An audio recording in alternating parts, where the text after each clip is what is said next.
The year is 3204 in the northern Divine Region's Baidi city. Dark clouds loom overhead, and thunder rumbles across the sky. Amidst the chaos, a lone figure floats in midair, surrounded by crackling lightning. This man is our protagonist, Subai. He stands in the heart of the storm, enduring the divine thunder in hopes of ascending to immortality and entering the land of immortals. Unbeknownst to Subai, danger approaches. A female cultivator, standing upon a lotus flower, prepares a powerful divine thunder technique. With her sword raised, she launches a strike aimed directly at Subai. At the last moment, Subai manages to dodge. Though he avoids a fatal blow, the attack injures him, and he plummets to the ground. The woman descends and points her sword at him, demanding his surrender. She is Lin Wanqiu, one of Subai's own disciples. Subai, shocked and furious, can't believe that his loyal disciple would betray him.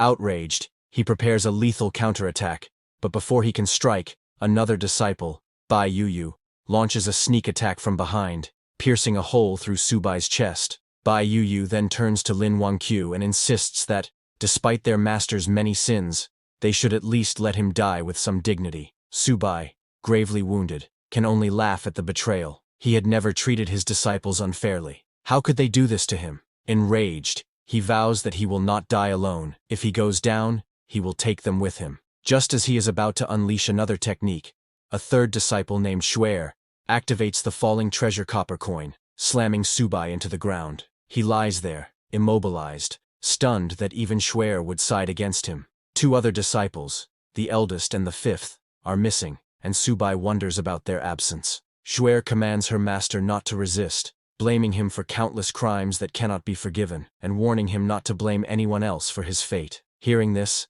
Subai only laughs and asks if they truly believe the false charges against him. But now that they have drawn their blades against him, he cannot forgive them. In desperation, Subai uses the Divine Soul's true body, law of heaven and earth technique, a self-destruction meant to drag his enemies into death with him. Realizing his intention too late, Lin Wanqiu and the others rush to stop him. She frantically asks Bai Yuyu if their senior brother, Heisayo, has a backup plan, because the situation has spiraled beyond control. Regardless of their efforts, they fail to prevent the inevitable. Subai detonates his own soul's true body, obliterating himself, his disciples, and half of the continent in the cataclysmic blast. But that is not the end. When Subai next opens his eyes, he finds himself in a strange, unfamiliar place. As he tries to make sense of his surroundings, he hears frantic noises outside. Peering through a window, he sees a world overrun by a zombie apocalypse, with people fleeing for their lives as hordes of the undead roam the streets. Realizing he has been reborn, Subai's thoughts turn back to his traitorous disciples. Why would they betray him? What did they stand to gain? For now, those questions must wait. His priority is to train this new body to its peak, return to the world of immortal cultivation, and make his former disciples pay for what they did. He attempts to gather spiritual energy as he once did. His cultivation had been close to the immortal realm, so if he can just sense the ambient spirit power, he should be able to progress swiftly. Yet to his shock, he feels nothing. Thinking his body might be too weak, he looks outside again and realizes the truth. This world has no spiritual power at all. Furious, he could hardly believe it. How is this possible? Without spiritual power, there was no way for him to cultivate in this world. In fact, merely surviving here would already be extremely difficult. Just then, a man and a woman burst into the house, having barely escaped from the zombies outside. They looked terrified, as though they had nearly died. The yellow-haired boy immediately grabbed the woman. Another person, possibly named Vertical, tried to stop him, warning that her boyfriend might still be in the house, and that it would be bad if they were seen. The yellow-haired boy scoffed, telling her not to worry. Even if her boyfriend saw them, there was nothing he could do. As he removed his clothes, the woman suddenly noticed a bite mark on his arm, and asked how he got wounded. The boy shrugged it off, saying he might have been bitten by those crazed people on the street, and insisting it was nothing serious. They continued their business until, abruptly, the woman realized the boy had gone still. She asked him what was wrong, urging him to continue, but to her horror, he had turned into a zombie and attacked her. She struggled, barely managing to push him away. Meanwhile, Subai heard the commotion and wondered if someone else was in the house. Searching through the memories of his new body, he recalled that the woman was supposed to be his girlfriend, and the yellow-haired boy was her lover. Subai smiled bitterly, realizing that the original owner of this body had also been betrayed by those closest to him. Opening the door, Subai saw the now zombified boy lunging at the screaming woman. She noticed Subai and begged for help. He stared at her coldly, said nothing, and watched as the zombie tore into her flesh. Then, without a word, he closed the door behind him, thinking, serves her right. In a world with no spiritual power, Subai knew he had to find a way to survive. Otherwise, he might die here before ever returning to his original world. Sitting on the floor, he tried to retrieve something, anything, from his sea of consciousness that could save his life. Yet with his current cultivation level, advanced magic items like the 9 Changes Spirit Pellet were beyond reach. All he could do was rely on luck and hope for the best. Finally, he pulled out a low-level magic weapon, the 10,000 Souls banner. Subai was disappointed. How could he have ended up with such a low-level magic weapon? He had hoped to retrieve something that could truly save his life in this chaotic world. Just as his frustration peaked, a blue window suddenly appeared before him. System prompt. It has been detected that the host has obtained the magic weapon 10,000 Souls banner. The host is now bound to the 10,000 Souls banner system. Current system level 1. Capacity 10 souls. Upgrade requirement to level 2. Hunt down an elementary mutant. Curious, Subai wondered what sort of system this could be, especially attached to a mere low-level weapon like the 10,000 Souls banner. As far as he remembered, the banner's only function had been to collect souls. The system then explained that by using the 10,000 Souls banner, he could harvest the souls of the dead, convert their soul power into spiritual power, and feed it back to himself. The higher the banner's level, the stronger the souls it could collect, and thus the more spiritual power Subai would gain in return. There was a catch. Any person who had been dead for more than 5 minutes would have a soul that completely vanished, rendering it uncollectible. Subai smiled. So it really is possible to transform soul power into spiritual power. Even if this world lacked natural spiritual energy, he realized that, with zombies everywhere, there was no shortage of materials to harvest for cultivation. He remembered the girlfriend who had betrayed him and the yellow-haired boy, both now zombies, banging on the door. Subai opened it, and the 2 zombies lunged at him. He swiftly killed them with the 10,000 Souls banner, but to his surprise, they continued moving even after he attacked. At that moment, he activated the banner's true power, collecting their souls and converting them into spiritual energy. Subai was amazed to feel a breakthrough in his cultivation almost immediately. After absorbing their souls, he now had 2 controllable souls at his command, and his spiritual power had grown noticeably stronger. He couldn't help but smile. Despite its humble appearance, the 10,000 Souls banner had proven to be far more powerful than he ever imagined. Sometime later, outside, people were running in all directions, desperately searching for any safe place to hide. In the midst of this chaos, Subai was also looking for supplies. His body was still too weak. I can't do much cultivation in this condition, he thought. First, I need to find some supplies, then consider upgrading the 10,000 Souls banner. Suddenly, a group of zombies perched atop a nearby building heard the commotion below and leaped down into the fleeing crowd. Among them was a plump, blonde-haired woman who panicked upon seeing the zombies heading toward her. In a desperate attempt to save herself, she grabbed another woman from the crowd and threw her at the zombies, using the poor victim as a human shield. Subai happened to witness this horrifying act and was shocked to recognize that the woman who'd been thrown to the zombies looked exactly like Lin Wangqiu, one of his disciples who had once betrayed him. Furious and confused about her presence here, he quickly summoned the 10,000 Souls banner and killed the zombies attacking her. Lin Wangqiu gasped with relief, grateful to be rescued. How did you end up here? Subai demanded, glaring at her. Not long ago you used the Divine Thunder technique on me, forcing me into a wretched state. Now you can't even protect yourself from a handful of low-level monsters. He could scarcely believe that his former disciple, who had once caused him so much trouble, was now so weak.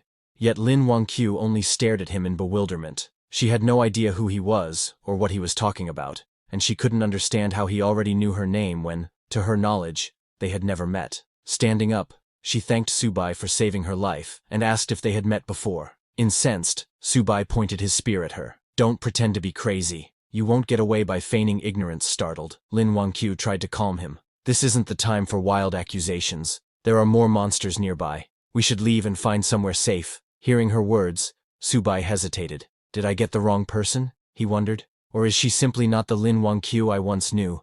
Subai still found it difficult to believe that the woman before him wasn't the traitorous disciple he remembered. She looked identical to Lin Wangqiu, and he was sure he would never mistake her face. Unless, he thought, unless coming to this world caused her to lose her memories. As he moved closer, hoping to investigate, Su Bai's stomach growled. Lin Wangqiu smiled at the sound and mentioned there was a large shopping mall not far away. She planned to gather supplies there and possibly take refuge. She invited Su Bai to join her, and although he hesitated briefly, he eventually agreed, if only to see for himself whether or not she was truly the same Lin Wangqiu. Gripping his hand, Lin Wangqiu urged him to hurry so they could stock up on supplies and wait for rescue. Su Bai followed her, still torn between suspicion and curiosity. Even if she really has lost her memories, he thought, her betrayal remains. Sooner or later, she'll pay for it. After half an hour, they reached the entrance of a Walmart supermarket. While standing at the front doors, Lin Wangqiu asked for Su Bai's name. Hearing this,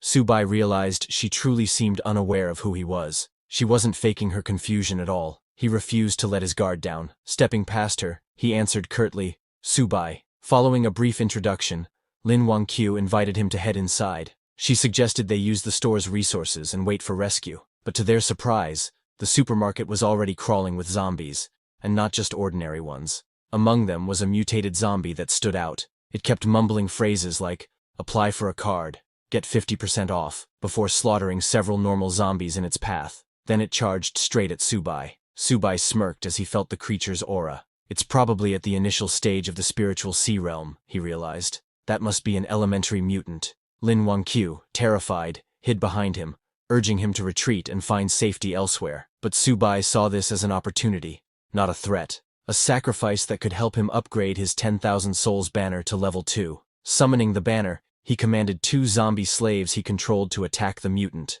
The supermarket erupted into chaos as his zombies clashed with the others, killing them one by one. However, the mutated zombie soon noticed Su Bai's slaves and charged in to attack. Su Bai quickly ordered them to pull back, but the mutant was too quick and killed one of his zombie slaves. Seeing an opening, Su Bai launched a sneak attack from behind. At the same time, his remaining slave, a female zombie, leaped onto the mutant's back and bit into its neck. The mutated zombie roared in pain. Su Bai quickly ordered his slave zombie to slam it into the ground, knocking it unconscious. Then, he activated the 10,000 souls banner to absorb its soul, making it his newest slave. Right after absorbing the mutated zombie, a system window appeared before him. System prompt: "Congratulations on defeating an elementary zombie. The 10,000 souls banner has been upgraded to level 2.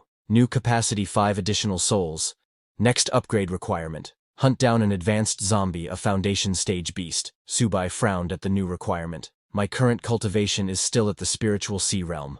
To defeat a foundation stage beast, I'll need to absorb more spiritual power first." Meanwhile, Lin Wangqiu was awestruck by Su Bai's display of strength. She had originally dismissed him as some crazed individual, never imagining he was this powerful. Watching her childish admiration, Su Bai found it hard to believe she could be the same disciple who had once betrayed him and nearly ended his life. With the mutated zombie defeated, the survivors who had been hiding in the supermarket cautiously emerged. Relieved that the threat was gone, they began redistributing supplies and preparing to wait for rescue in relative safety. There seemed to be enough resources to sustain them for a while. Lin Wangqiu turned to Su Bai, pointing out how large the stockpile of supplies was. "If we use this wisely, we can stay hidden in a safe place until the rescue team arrives," she suggested.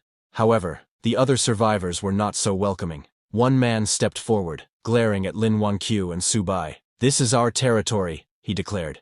"You can't just help yourselves to our supplies without our permission." Several others quickly agreed with him, insisting that they had risked their lives to gather everything during the chaos. They weren't about to let newcomers take advantage of their hard work. Lin Wangqiu bristled at their accusations and shouted back, "If Mr. Su Bai hadn't killed that mutated zombie, all of you would have been sitting ducks, waiting to die. Now you want to claim these supplies for yourselves and ignore the fact that he saved your lives." However, they didn't believe him.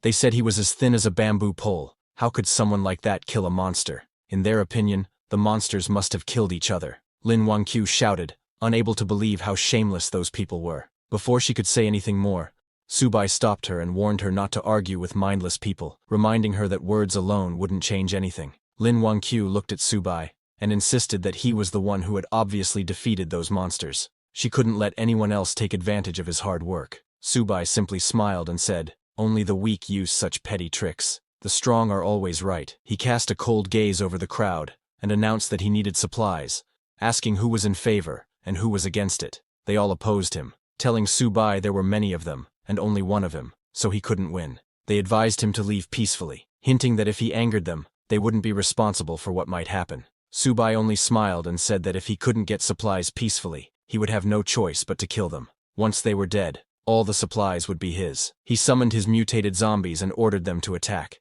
Terrified, the crowd begged Subai to spare them, promising he could take all the supplies he wanted as long as they could keep their lives. But he didn't care. He killed those who had threatened him. The rest fled in terror, trying to save themselves. Standing confidently, Subai asked if anyone else wanted to stop him. No one dared say a word. They stood silently, too afraid to even lift their heads. Then Subai turned to Lin Wangqiu and told her to take whatever she wanted. No one would dare oppose them now. She nodded and began collecting supplies. After stuffing her bag, she asked if Subai needed anything. He smiled and said that in return for saving her, all he wanted was help carrying some supplies. Secretly, he was testing her to see if she really had amnesia, or was only pretending. Lin Wangqiu agreed, packing his share of the supplies. Subai was confused. He didn't know if she really was his disciple Lin Wangqiu, or if he himself had lost his memory. After a few minutes, she finished packing and asked whether they should stay and wait for rescue or head elsewhere. Subai turned to leave,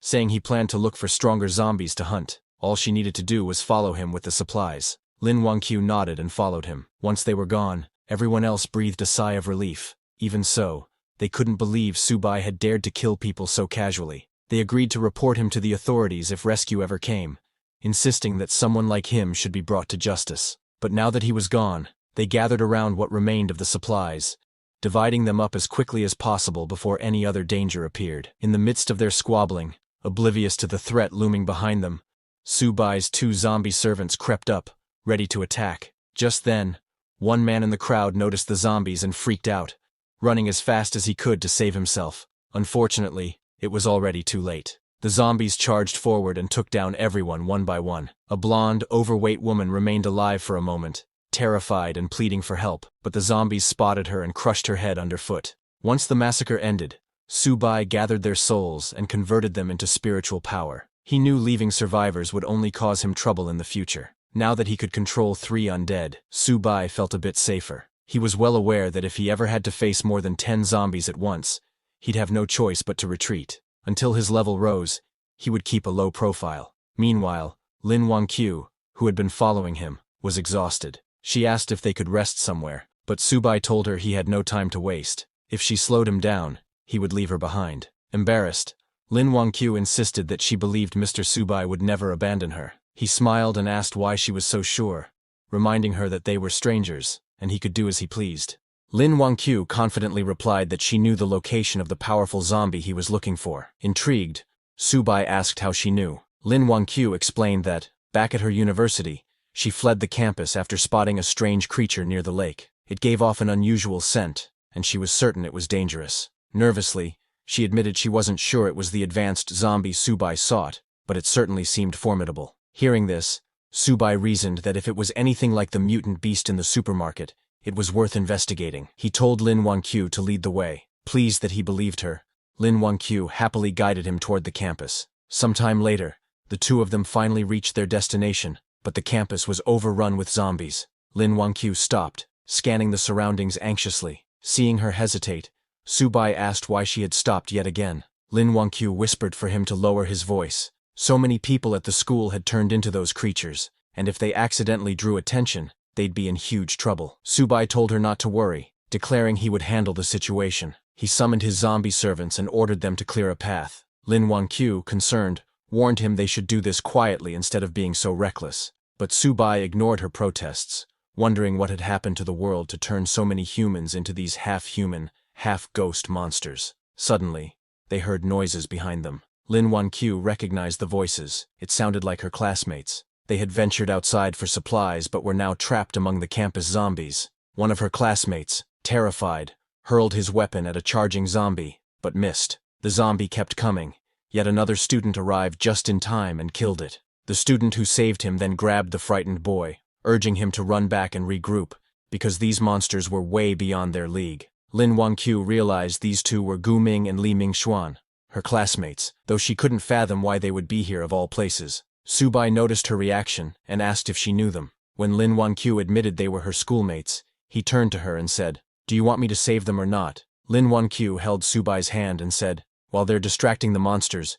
we can escape quickly. If the monsters spot us, we won't be able to leave." Subai then asked her, "Don't you want to save them? They're your classmates, aren't they?" Lin Wanqiu replied, "If I could help them, I would. But right now, I can't risk your life." Upon hearing this, Subai realized that if she had been the treacherous disciple from his past, she would never have said such a thing. She truly seemed to be just an ordinary girl. However, before they could leave, the very thing Lin Wanqiu feared happened. Her classmates noticed her and called out for help. Lin Wanqiu became furious. She couldn't believe that Li Mingxuan, one of her classmates, was desperately shouting amid so many zombies, potentially dragging them all down with him. All the noise quickly drew the zombies' attention. Panicking, Lin Wanqiu burst into tears and apologized to Subai for getting him involved. In response, Subai summoned his enslaved zombies to fight. Boasting that he had once slain the 9th demon lord of the underworld, he declared that these lowly undead were not worthy opponents. Although his summoned zombies managed to kill many of them,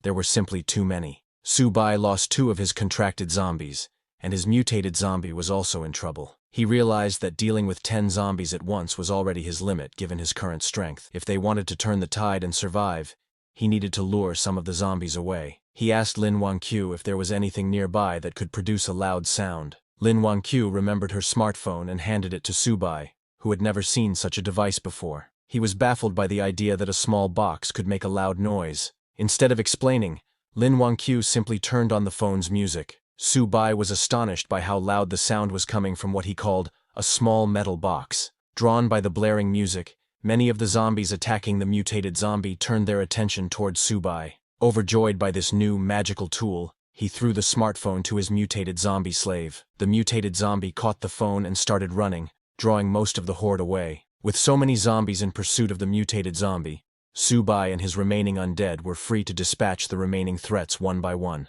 Lin Wanqiu was amazed that such a simple trick had worked. However, Subai grabbed her hand and reminded her they had no time to celebrate. They needed to leave before more zombies arrived. Moments later, both of them managed to escape safely to the classroom building. Once they were out of danger, Lin Wanqiu thanked Subai again for saving her life. She admitted that without him, she would never have made it this far. Subai replied that it was no big deal. She had helped him locate an advanced zombie, and in return, he had saved her. Both of them benefited. Not long after, Lin Wanqiu's classmates also managed to escape safely, thanks to Subai's zombies having distracted and slain most of the undead. However, they quickly noticed that Lin Wanqiu was carrying a large bag of supplies. They were thrilled to see Lin Wanqiu return with so many supplies. With that amount, they believed they could wait for a rescue team to arrive. However, Lin Wanqiu scoffed and reminded everyone that these supplies were obtained by Mr. Subai, and she had no right to distribute them on his behalf. Li Mingxuan was furious.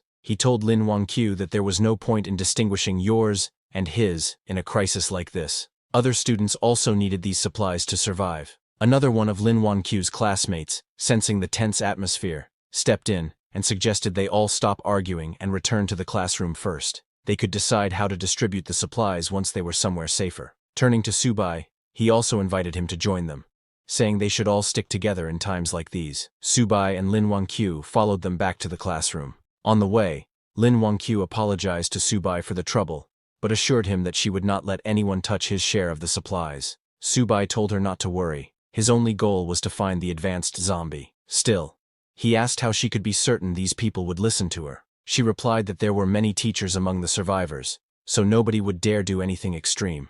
Subai simply smiled and said they had better behave, or he couldn't guarantee their safety. Meanwhile, the bold student whispered to Li Mingxuan that he had seen the bag was full of food. With so many supplies, they could sustain themselves for at least a month until rescue arrived. Li Mingxuan nodded, but worried that Lin Wanqiu wouldn't agree. And then there was also the matter of Subai. Another student chimed in, saying that now they were back on their territory, Lin Wanqiu and Subai couldn't simply refuse. If they cooperated, they might receive something in return.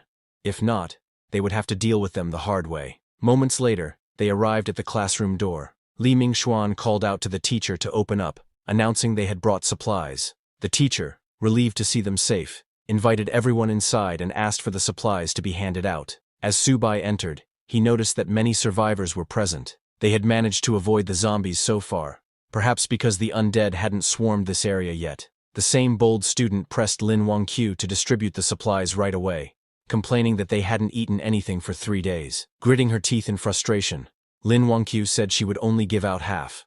Mr. Su Bai owned the other half, and they had no right to touch it. Li Mingxuan scoffed and asked why a single person needed so much food. He offered to buy Su Bai's share at 10 times the market price. Looking at Su Bai, he asked if he minded selling. Su Bai smiled and agreed. In that moment, Li Mingxuan tried to claim all of Lin Wangqiu's supplies, forgetting that Su Bai was no pushover. Su Bai promptly summoned his mutated zombie slave, ready to attack Li Mingxuan. Seeing the monster appear inside the classroom, everyone panicked and scrambled for safety. Only then did they realize the zombie seemed to be under Su Bai's control. Su Bai grabbed Li Mingxuan by the collar and snarled that, because of Li Mingxuan's earlier actions, he had lost 2 undead minions. Yet Li Mingxuan still dared to demand Su Bai's supplies. Li Mingxuan apologized profusely and begged for his life. Su Bai asked, "Should I kill you? Or should I take your soul to make up for my losses?"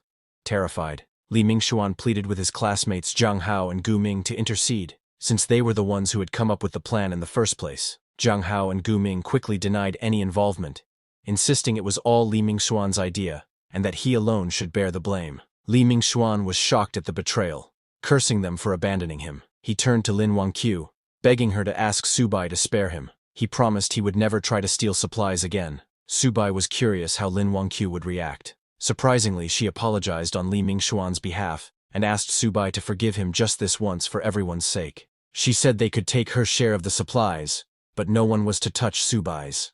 Watching her selfless behavior, Su Bai realized that she truly might not be the treacherous disciple he once knew, despite her resemblance. Deciding he no longer needed to keep her close, he told Lin Wangqiu that, now that she had found her companions, it was time for him to leave and continue searching for the advanced zombie. But Lin Wangqiu stopped him, claiming that she knew where the creature he was seeking might be. When Su Bai asked if she had actually seen it, she said no, but she could sense a terrifying presence somewhere in the school. This startled Su Bai. Her ability to sense spiritual power suggested an innate spiritual physique. He was astonished because, to his knowledge, no one else in the world had such a physique except his lost disciple. Could she truly be that woman, suffering from memory loss, or was there some other explanation? In the original cultivation realm, before Su Bai was betrayed by his disciples, Lin Wangqiu approached him, requesting to become his disciple. In response, Su Bai told her that he would only accept her if she found something for him first. Lin Wangqiu successfully found what Su Bai had asked for, and returned, requesting again to be accepted as his disciple. When Su Bai asked how she managed to locate it, Lin Wangqiu respectfully bowed before him and replied, "I was born with the ability to track and trace. If you accept me as your disciple, I will be the sword in your hand.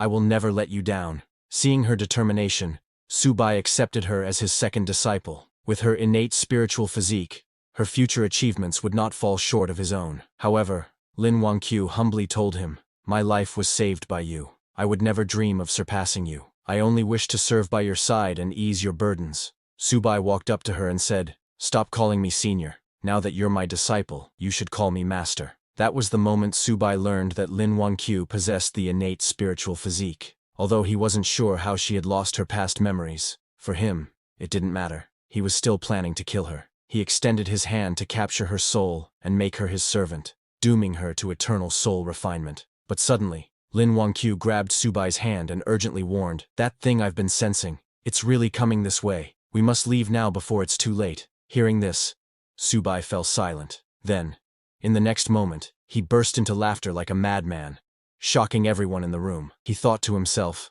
"I nearly killed her just now. But this is an innate spiritual physique, a one-of-a-kind rare body. Killing her outright would be such a waste. Rather than that, I'll treat her as a chess piece. Once she outlives her usefulness, I won't shortchange her. She'll have her own place inside the Soul Banner." Meanwhile, the mutated monster Lin Wangqiu had warned about approached the building. It had sensed Su Bai's spiritual energy and followed it here, to where Su Bai and the others were gathered. This mutated creature was intelligent, and it had recently been lucky enough to absorb a trace of spiritual energy to recharge its core. If not for that, it too would have eventually turned into one of those half-human, half-ghost abominations. When it detected the presence of spiritual energy in this barren world, it was thrilled. Finally, a chance to break through to the next realm. Standing in front of the university building, the mutated beast looked up, then leaped straight through the upper floor. crashing into the room where Subai and the others were. Seeing the creature, Subai thought, is this the powerful entity Lin Wangqiu mentioned?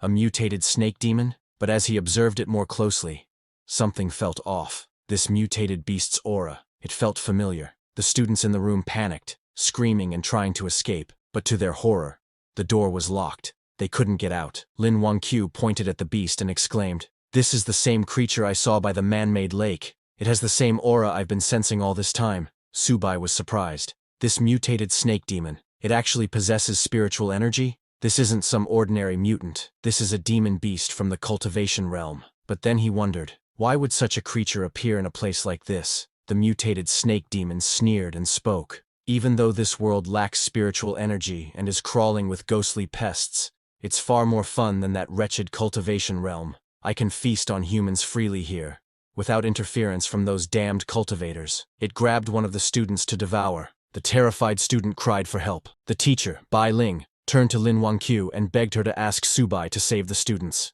If he can protect them, she will do anything he asks. Subai glanced at her coldly and said, "Whether I can or not is beside the point. What do their lives have to do with me?" Still desperate, the teacher pleaded, "I'll pay you a lot of money. Just save them." But Subai rejected her offer. "I'm not interested in money. Don't worry. Once you're all dead, I'll collect your souls." As the snake demon devoured the student, Subai ordered his mutated zombie to attack. The zombie leapt into the air and struck from behind, knocking the mutated snake demon to the ground. As the beast lay unconscious, the zombie jumped on top of it to finish it off. But suddenly, the snake demon's eyes flew open. It extended its tongue, wrapping it tightly around Subai's zombie. Staring at Subai, it said, "I knew it. My nose wasn't wrong. There really is spiritual energy here. Unbelievable. A cultivator in this world? Their strength may be weak, but it's enough." Just as it grew excited, Subai's zombie kicked its mouth, freeing itself from the demon's tongue grip. Subai smirked. "So the mutated snake demon is coming for me after sensing my spiritual energy? Doesn't matter. I'll just take it down." A monster in the foundation stage. In the past, this kind of trash wouldn't have been worthy of Subai's attention. But now, when his cultivation is only at the spiritual sea realm, he had to be more cautious. These people, killing them and refining their souls might just be enough for him to break through. Turning to them, he coldly announced, "Unfortunately, in my current condition, I can't handle that thing. You're all on your own. If you're willing to join my 10,000 souls banner and help me break through, there may be a sliver of hope." He smirked, saying, "Of course you can refuse. But if you do, I'll leave, and no one can stop me. What happens after that won't be my responsibility." Everyone sat frozen in silence, terrified. No one dared to speak. Seeing that no one was willing to sacrifice themselves, Subai turned to leave. Lin Wangqiu tried to stop him, but before she could, her teacher Li stepped forward and said, "I'll sacrifice myself. In exchange, please take my students to safety." At that moment, Subai noticed a glowing purple crystal hanging around teacher Li's neck. His eyes narrowed, realizing that, a spiritual stone. He grabbed the crystal and asked coldly, "Where did you get this?" Teacher Li hesitated for a second before replying that her father found it by chance, many years ago. Seeing Subai's obvious interest, Teacher Li handed him the stone and begged to, "Please, just protect her students." Inspecting it closely, Subai confirmed, "This is indeed a product of the immortal realm. The quality isn't low either. The spiritual power inside, it's on par with a top-grade spiritual stone." But what puzzled him was, how did something like this end up in this world? Could it be that his and Lin Wangqiu's rebirth here wasn't a coincidence? If that's true, then maybe his other disciples are here too. Just then, the system detected the spiritual stone and prompted, "Would you like to use this item to enhance the 10,000 souls banner? Doing so will increase your control level over undead by 1 tier." Subai was stunned. He didn't expect that this spiritual stones can directly upgrade the banner. He made a mental note that he need to collect more of these in the future. He accepted the item and agreed to Teacher Li's request, telling her to wait here and don't run. Meanwhile, the mutated snake demon, enraged after being attacked by Subai's mutated zombie, roared, "How dare you steal from me!" It charged straight at Subai, intending to kill and refine him to boost its own cultivation. But Subai had already begun absorbing the spiritual stone's energy. He commanded his zombie to block it and don't let it get close. The zombie charged in, but the mutated snake demon dodged easily. Grabbing the zombie, it slammed him into a nearby wall. Then it noticed something. Subai's aura. It was rapidly growing stronger. He was breaking through. The snake demon growled in panic. "If I don't stop him now, it'll be a problem later. But before that, I need to squash this bug. It punched Subai's zombie, sending him flying out of the building. Now, rid of the distraction, the demon laughed and charged towards Subai. But just as it approached, its entire body froze. A primal fear surged up, warning it. Danger, Subai smiled, his body glowing with spiritual light. My 10,000 souls banner needs a foundation beast for sacrifice, he said calmly. And that's you. The mutated snake demon was stunned. Ask what is happening. Suddenly, Subai's mutated zombie, now evolved from ordinary class to evolutionary class, returned. Towering over the snake demon, it grabbed the creature by the neck. Subai gave the command it to kill him. The zombie stabbed its sharp claws into the demon's chest, piercing clean through. Then it lifted the demon into the air and hurled it across the building. But just before falling, the mutated demon clung to the edge and caught itself. Breathing heavily, it realized that it underestimated Subai. It didn't expect him to break through mid-battle. Still, it wasn't ready to give up. He roared that, "It's not enough to defeat me." And with wild rage, it let out a piercing cry, summoning the nearby zombies to swarm in and help it kill these humans. Just then, Li Mingxuan transformed into a half-human, half-snake demon and killed both of his friends. The other students were shocked to see Li Mingxuan slaughter his fellow classmates. One of the students cried out, "Why would he do this?" Li Mingxuan smirked and replied with a chilling grin that he have tolerated all of them long enough. He smiled and asked that, "Doesn't it feel good to be betrayed?" He turned toward the remaining students and charged at them, intent on killing everyone. The students screamed and scattered, desperately trying to escape. Some even begged, "Li Mingxuan, please, let us go, spare our lives." But he didn't listen. He was enjoying the feeling of ruling over mere ants. Seeing this horrifying massacre, Teacher Li collapsed to the ground, her voice trembling. Why did it end up like this? Terrified, Lin Wangqiu turned to Subai and asked, "What happened to Li Mingxuan?" Subai simply smiled. He didn't expect to see a human willingly become a beast's servant, but this development suited him perfectly. The more that die, the better. It saves him the effort. They'll all become part of his 10,000 souls banner eventually. As Li Mingxuan prepared to kill the last student, Teacher Li stepped in and shouted, "Stop! I can't let you go on like this." Li Mingxuan grabbed her by the collar and hissed, "You want to die too? Fine. I'll grant your wish and kill you first." Just as he raised his claws, Subai intervened. He pulled Teacher Li back. Lin Wangqiu told her urgently, "There's no way to appease everyone in this situation. Right now, we need to survive. And the only one who can help us is Mr. Subai." Though Subai didn't care about the others, Teacher Li was a different matter. He needed her alive. If he wanted to find the source of the spiritual stone, she had to lead him there. Subai then unfurled his 10,000 souls banner and began absorbing the souls of all the dead students. Li Mingxuan was stunned. He had waited so long for his master to appear, and now nothing could stop him. He glared at Subai and charged at him, shouting, "You think you can do anything without your monster's protection?" Subai calmly smiled and summoned the very students Li Mingxuan had just killed. Their ghostly forms lunged at him, trying to drag him into the 10,000 souls banner. Li Mingxuan was confused. "How are they alive? I just killed them moments ago." Then he realized, they weren't alive. They were just wandering spirits, reanimated by Subai's power. "There's no time to waste on them," he growled. Meanwhile, the mutated snake demon watched Subai's 10,000 souls banner and scoffed, "You're planning to use that trash weapon on me? Do you think I'm made of mud?" Subai chuckled. "You have no idea who I am, and my 10,000 souls banner still needs a dead soul like you as sacrifice." At the same time, Li Mingxuan managed to partially free himself from the grasp of Subai's zombies and ran toward the mutated snake demon for help. The demon scowled. "Just my luck. I finally meet an immortal cultivator, and he turns out to be a demon cultivator? These puppets he controls are strange and dangerous. If I don't act quickly, I'm in trouble." Although he had already broken through to the Foundation realm, he knew that continuing the fight might end badly. At worst, I won't get any spiritual energy, and I'll die too. Desperate, he grabbed Li Mingxuan and growled, "I gave you power. Now it's time to repay me." Then he hurled Li Mingxuan toward Subai to buy himself some time to escape. But before he could flee, Subai gave the order to attack. His mutated zombie leapt high into the air and came crashing down onto the snake demon, slamming him into the ground. The zombie grabbed the demon and restrained him, locking down all movement. "You're not going anywhere." Just as the mutated snake demon struggled to break free, Subai made his move. He transformed several of his zombies into stone statue form, anchoring them into the demon's limbs, binding its hands and feet so tightly it couldn't move an inch. The demon let out a pained roar, its body shaking violently. Blood oozed from the cracks in its scaled flesh as it cried out in fury and humiliation. "I admit defeat. For today," it hissed, its voice trembling with suppressed rage. "But don't think this is enough to hold me forever." In a desperate move, the demon's main body detached from the larger snake host and fled into the distance like a dark shadow melting into the horizon. Li Mingxuan, who had just barely survived, watched the escape in panic. "Don't leave me behind. I haven't escaped yet." But before he could move, the remaining students, those who had narrowly survived his betrayal, surrounded him, cold hatred burning in their eyes. "Karma always comes back around," one muttered. "You really think you'll walk away after killing so many of us?"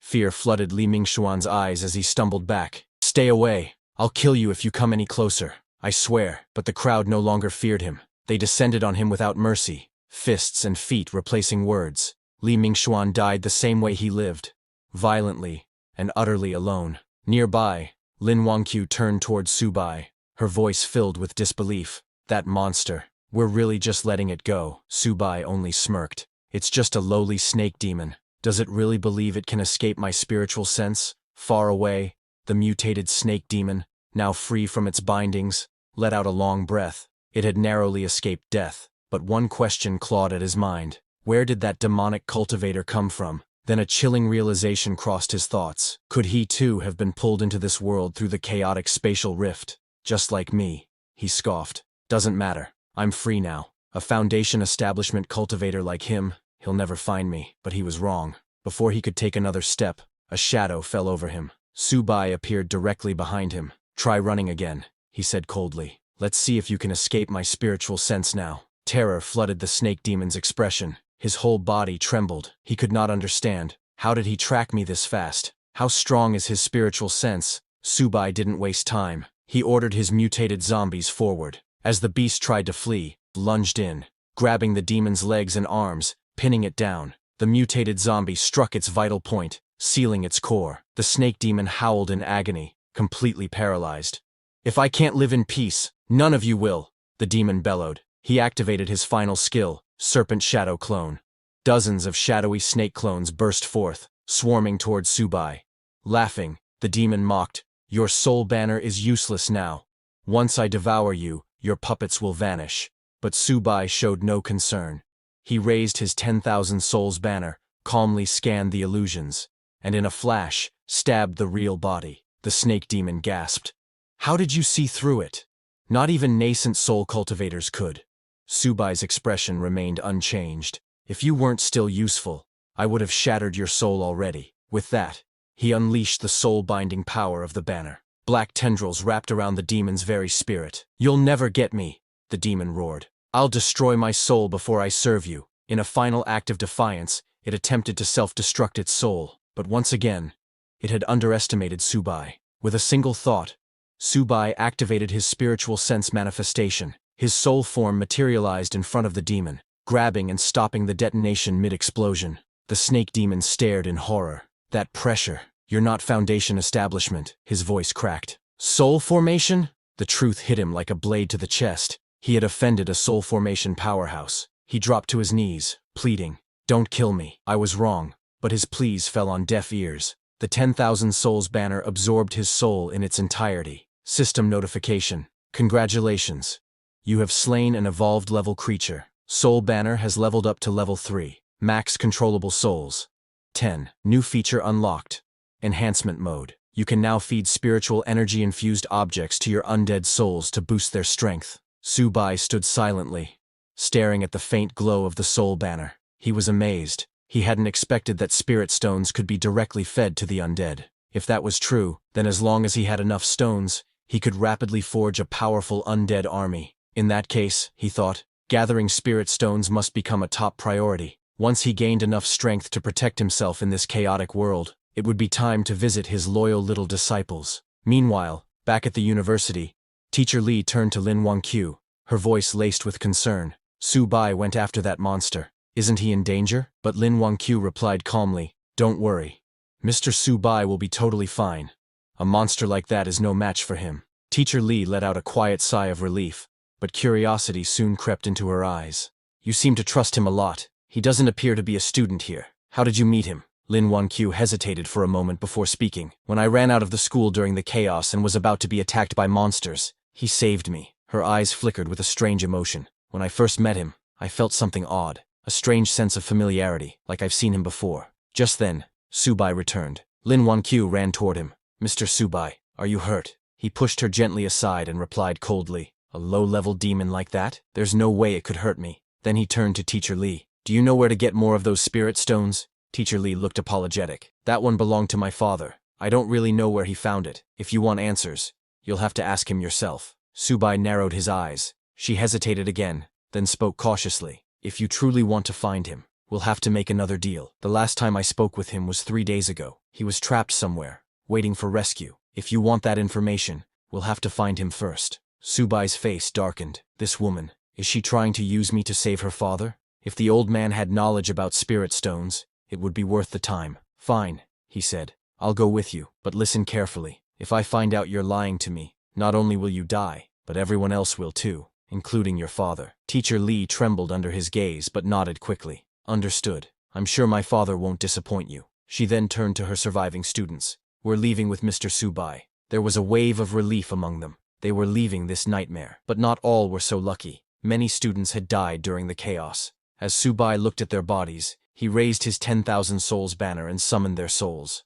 One by one, gasps echoed through the group. The students stared in horror. Even Teacher Li's voice trembled as she asked, "Why are you taking their souls?" Subai turned to her, his expression unreadable. They were going to be wasted otherwise. Now, they reside in the soul banner, my personal puppets. He glanced toward the school gates. Enough talk. Let's go. I don't have time to waste here. Despite the grim nature of it all, Teacher Li bowed slightly. Mr. Subai, if it weren't for you, we'd still be trapped in that classroom. We would have starved, or been torn apart by monsters. Subai scoffed. I didn't do this for free. Everyone got what they needed. Now that he had broken through to the Foundation establishment stage, Subai could feel his divine consciousness gradually recovering. He should now be able to retrieve higher-tier artifacts sealed within his soul domain. Without hesitation, he focused, reaching inward, and suddenly, a brilliant sword appeared before him. Subai's eyes widened. Could it really be fate? Lin Wanqiu stared at the sword. Stunned, something stirred in her heart. I feel like I've seen that sword before. Subai turned to her, expression sharpening. Could this be a sign that her memories are returning? He narrowed his eyes. If this girl truly regains her memories, and realizes she's fallen into the hands of her former master, a lamb remembering her shepherd, just before the slaughter. He threw the sword onto the ground and looked at her. Hold on to it. Lin Wanqiu blinked in surprise. Me? What do I even do with a sword? Are you asking me to fight monsters? Subai nodded. I won't protect you forever. You need to learn to protect yourself. She hesitated. I've never used a sword before. You'll have to teach me later. As she nervously picked it up, her fingers brushed the blade, and flashes of memory surged through her mind. Moments long buried, of a distant mountain sect, her master Subai, and the day she was tested to become his disciple, the pain of betrayal, and the haunting image of a mysterious senior brother whispering lies to her and her senior sister, lies that turned them against their master. She staggered back slightly, clutching her head. The fragments were blurry, incomplete, but they were returning. That's all for today, everyone. Before we wrap up, I want to let you know that we've recently launched a membership program here, where you can enjoy perks like early access to videos and soon, exclusive content just for members. You'll also receive custom badges and emojis to enhance your interactions. If you're interested, consider joining our membership to enjoy these benefits. Check out the link in the description to join. See you all in the next video. At last, Lin Wanqiu finally saw her master's face, the very master she had betrayed, and he looked exactly like Subai. Seeing the angry gaze of her master, Lin Wanqiu got so frightened that she lost consciousness and fell to the ground. Seeing her suddenly fall, Teacher Li and the others were shocked. But before anyone could help her, Subai, realizing that Lin Wanqiu's memories had returned, immediately raised his soul banner and released his newly controlled snake beast to attack and kill her. Before Lin Wanqiu could even understand or say anything, the snake beast coiled its muscular body around her and began squeezing. Seeing Subai attacking Lin Wanqiu, Teacher Li and her students were too shocked. Teacher Li ran forward, begging Subai to stop, but Subai didn't even flinch. The snake beast continued tightening its grip, suffocating Lin Wanqiu slowly. Lin Wanqiu struggled and somehow managed to free her mouth. While coughing, she said, "Mr. Subai, your monster has gone insane. Please, help me quickly." Subai approached her and pinned down the soul banner right in front of Lin Wangqiu, scaring her. He sat down and asked, Lin Wangqiu, do you remember now? Scared and confused, Lin Wangqiu asked, remember what? What are you talking about? Teacher Li pleaded with Subai to save Lin Wangqiu, saying she was a good child. Subai was also confused, not understanding what was going on. Lin Wangqiu's reaction just now didn't seem fake, and he wondered if it could really just be a mere restoration of her memories for a split moment. But he was not sure, so he decided to investigate it himself. He placed his hand on Lin Wangqiu's head and used Soul Search to look into her memories. He saw all of Lin Wangqiu's memories, himself included, but found nothing. He knew that memories couldn't be faked, and wondered if she really had not recalled her past. Both Lin Wangqiu and Teacher Li looked at Subai, scared and confused. After confirming for himself, Subai decided to let her live for now. He stood up, called back the snake beast, which released Lin Wangqiu and returned to the soul banner. Subai then walked away as if nothing had happened, telling Lin Wangqiu, maybe this sword doesn't fit you that well. He took back the sword and told everyone, don't waste time. Teacher Li then turned to her students and told them, it's okay, hurry up and follow. But Lin Wangqiu felt something odd. She couldn't understand why she suddenly called Subai master, and what this sense of familiarity toward him was. Not just her, even Subai was very confused. Wondering if this was all God's will, he decided he would definitely investigate this matter. After walking for a few hours, Teacher Li led them all to a building. Pointing at it, she told Subai, this is one of my family's properties, and my father last contacted me from here. But it looks like he wasn't able to evacuate because of those monsters. Looking at the building, Subai said, if that's the case, let's go check it out. But a student of Teacher Li suggested that they should not go in, and would just wait here for Subai and the others to come out. Other students agreed, saying they might not be able to help Boss Subai if they went in. So, it's better to meet them here again. Subai said, no problem, and told them, since I took you out of the school, my part of the deal has been fulfilled. Where you go now has nothing to do with me. Teacher Li looked at her 3 students who were scared, standing there. She told them, stay here and don't run around. When they come out, we will take you to the official shelter. It's safe there. The students told her not to worry, saying they would definitely stay put. After Teacher Li left with Subai and Lin Wangqiu, those students sighed with relief, saying, we are free. A girl told the others that she didn't dare breathe deeply for fear that Subai would kill them if displeased.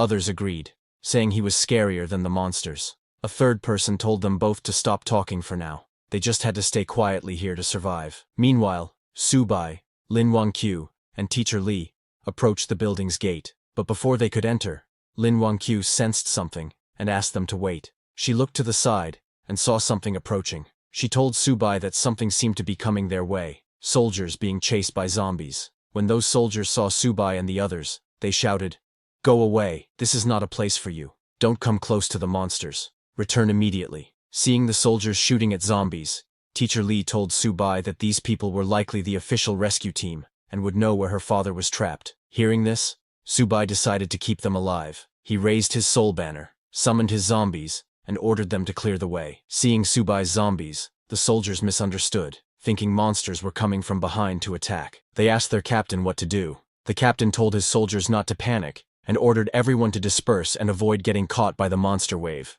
All the soldiers hid in the cracks between the buildings. After the soldiers got out of the way, Subai's zombies attacked the zombies coming from the front. The mutated zombie swung its sharp claws, slicing hundreds of zombies in one strike. The snake beast wasn't far behind. It opened its huge mouth and devoured the zombies. Seeing Subai's zombies attack the other zombies, the soldiers became confused. One soldier asked his captain why these monsters were fighting each other. Another said he had never seen such a strange thing during missions. Even their captain was confused, asking, what's going on? What kind of fight is this? Subai's monsters continued killing the zombies, making a path for Subai. Soldiers hiding behind walls were very confused. Their captain told them not to be careless and to evacuate now before the monsters noticed them, saying they would only be safe when the awakened were sent in. Hearing that, a soldier said, I heard those people in the bureau praise them for being amazing, but are they really that great? We're all the same in the end. How can they be superior? The captain told that soldier he said that because he hadn't seen their power. He said he once saw an S-level awakened, just one person, fighting against thousands of troops. Hearing about one man fighting thousands of troops, a soldier said, that's too exaggerated. Are they superhumans? Suddenly, a soldier saw Subai and the others walking toward the zombies. Confused, he asked, aren't those the survivors from before? Why aren't the monsters attacking them? It even looks like the monsters are escorting them. Seeing this unusual phenomenon, the soldiers immediately pointed their swords at Subai. The soldiers warned Subai to stand still and answer.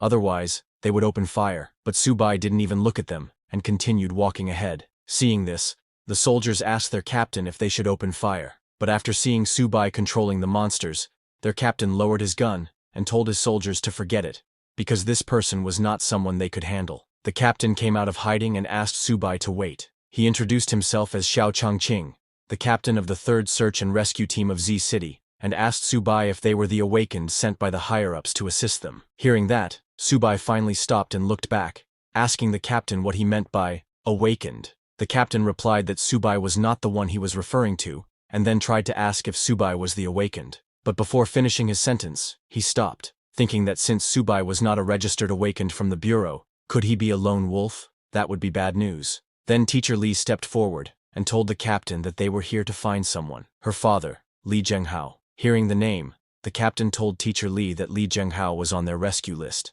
They had been informed that he had important information, so the higher-ups required this person to be rescued. Hearing that, Subai asked the captain if he knew where Li Zhenghao was. The captain said yes, but told Subai that the place was in the heart of the region, and given the current situation, it would be hard for them to rush in there. Just as the captain said this, the walls on their side broke, and more zombies poured out. Because of this new zombie wave, they all got surrounded. Immediately, the soldiers started shooting at the zombies, but it was still not enough. Panicked, the captain turned to Subai, telling him that even if he was not affiliated with the government, they hoped he could lend them a helping hand. He added that it didn't matter if they all died, as long as they could send one person out to pass on the news from here, it would be fine. Subai agreed without hesitation, saying he would get them out of here, but they needed to lead him to the target in exchange. The captain agreed. Subai immediately called his monsters to attack the zombies. The mutated monster and snake monster jumped on the zombies, crushing them to the ground. Subai's mutated monster sliced off hundreds of zombies in one strike, while the snake monster shot fire from its mouth, burning thousands of zombies. The soldiers were shocked to see how strong Subai's monsters were. One soldier asked his captain if this was some kind of superpower, adding, "Isn't this too extreme?" Another asked if all awakened were like this, and if any one of them could destroy everything like this. He added that compared to Subai, what they had in their hands was just a fire stick. With a serious expression, the captain told his soldiers that not all awakened were that strong. This man right in front of them was definitely one of the best. Even among officially registered awakened, he had never seen someone capable of manipulating monsters for his benefit. So Subai's level must be at least C level. While Subai's monsters were fighting, Lin Wangqiu sensed something and told Subai to watch out, saying something was coming. She pointed above and told Subai that it was coming from the sky. Just as she said that, a huge monster jumped off a building, shouting, "Anyone who enters my territory without my permission will die." A huge night monster landed right in front of them. Seeing the huge night, the soldiers panicked and asked what kind of monster it was, because they hadn't been told about this level existing in this place. When Subai saw the night monster, he immediately recognized the aura of the perfect foundation realm. He hadn't expected a monster of this level to be lurking here. Moreover, it seemed different from the ordinary undead. The night monster pointed his mace at Subai and shouted, "My family, follow me to defeat the invaders." Hearing his voice, all the zombies in that area charged at Subai. Seeing them coming, Lin Wangqiu panicked and asked Subai what they should do now. Subai told everyone to get ready to fight. Even if it meant dying, they would fight the monsters. Subai was very excited to see the night monster, knowing that sure enough, this was a rare undead creature with intelligence. If he could capture its soul and send it into the 10,000 souls banner, there was a high probability that the souls of his subordinates would gain independent consciousness. Subai stepped forward with Lin Wangqiu and Teacher Li, and told the soldiers to step back, saying this night monster was his prey. Subai was confident that as long as he captured it, there was hope to create an army of undead with independent intelligence, which would greatly enhance his combat power. He then summoned his monsters and ordered them to attack. Subai's monsters charged at the night monster at super speed. The mutated monster jumped into the air and punched the night monster with full power, blocking its mace with its blackened fist. Taking this opportunity, the snake monster coiled its muscular body around the night monster's leg, making it unable to walk. The night monster looked down and saw that Subai was controlling the undead. Realizing that this human was very dangerous, the night monster became very angry. It released an energy blast from its body, sending all of Subai's monsters flying. the night monster raised its mace and, while gathering energy, shouted, "I'm the lord of the undead. How can a mere human stand against me?" Saying that, the night monster swung its long mace at Subai's monsters, aiming to kill them all in one strike. Seeing the night monster's power, Subai was a little surprised because it looked like the night monster had combat capabilities comparable to at least a Golden Core realm warrior. Now Subai began to wonder where this undead monster had come from. When that undead monster unleashed his full power, a guy was watching it from afar, standing on the rooftop of a building. Seeing Subai, that guy in glasses smiled, saying, "A sweet prey discovered. My lord will surely be pleased." He called his lord, and suddenly a dark figure appeared in the sky. That glasses guy told his lord that he had found a foundation-building cultivator who could control the dead. Hearing that, his lord ordered the glasses guy to kill and seize his body, saying the spiritual energy in his body was extremely valuable, and if he succeeded, he would be rewarded. Hearing that, the glasses guy laughed and told his lord, "Don't worry, because the Bone Fiend Lord is already hunting him down." On the other hand, that undead monster swung his huge sword to attack Subai. Seeing it coming, Teacher Li and Lin Wangyu got very scared. The soldiers standing behind started shooting at the undead monster, saying they would fight with everything they had. Lin Wangyu grabbed Subai's hand, saying that even if she died, she would stay by his side. Seeing the sword coming, Subai closed his eyes and sensed that it was a Golden Core realm undead lord, but it was just a fake. Its true strength was merely at the peak stage of foundation building,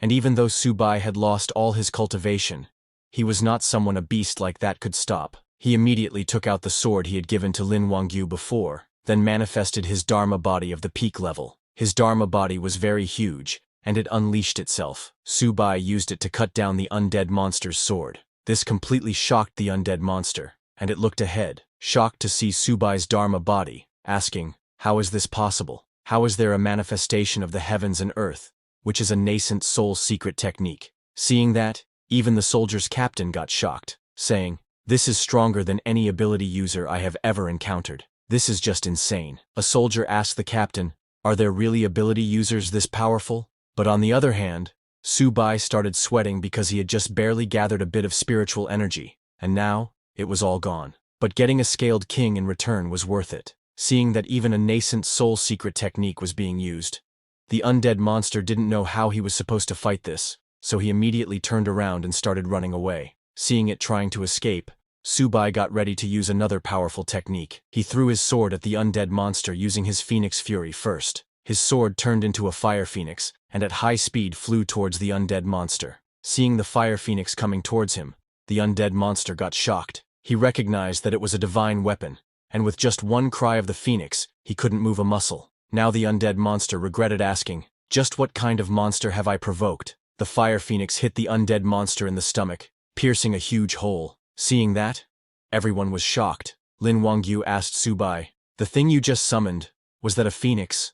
Soldiers were also quite shocked seeing an ancient divine beast, the golden phoenix. They could not understand just what kind of power Subai had. Subai then raised his soul banner and activated it to seal the undead monster. As the chains of the soul banner went towards the undead monster, it started running away shouting, "Don't even think about enslaving me.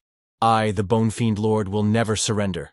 But before it could run away, the Bone Lord got caught by the chains of the soul banner. Seeing that Bone Lord finally admitted defeat, saying even if it was frustrating, following a nascent soul powerhouse sounded far more promising than sticking with that brat. The soul banner sucked in the Bone Lord and closed its mouth completely, trapping him inside. Immediately, a system notification came congratulating the host for slaying a commander-level creature. With that, the 10,000 Souls banner leveled up. Host's current realm is Chi Refining Stage. 10,000 Souls banner level is 4. Controllable boss level undead is 1. Controllable advanced undead is 2 and could control 5. Controllable normal undead is 10 and could control 20. But before Subai could get happy seeing those notifications, he suddenly started coughing. Forcing the manifestation of heaven and earth overexhausted him, and even caused his realm to drop. Seeing him coughing, Lin Wangyu immediately asked if he was okay. But suddenly a voice came from the soul banner. It was the Bone Lord. He addressed Subai as Lord, and offered to help him recover some strength. After seeing Subai stabilizing, the Bone Lord immediately appeared in human size, and transferred some of his spiritual power into Subai. A system notification came telling Subai that his current realm was now mid-stage of foundation building.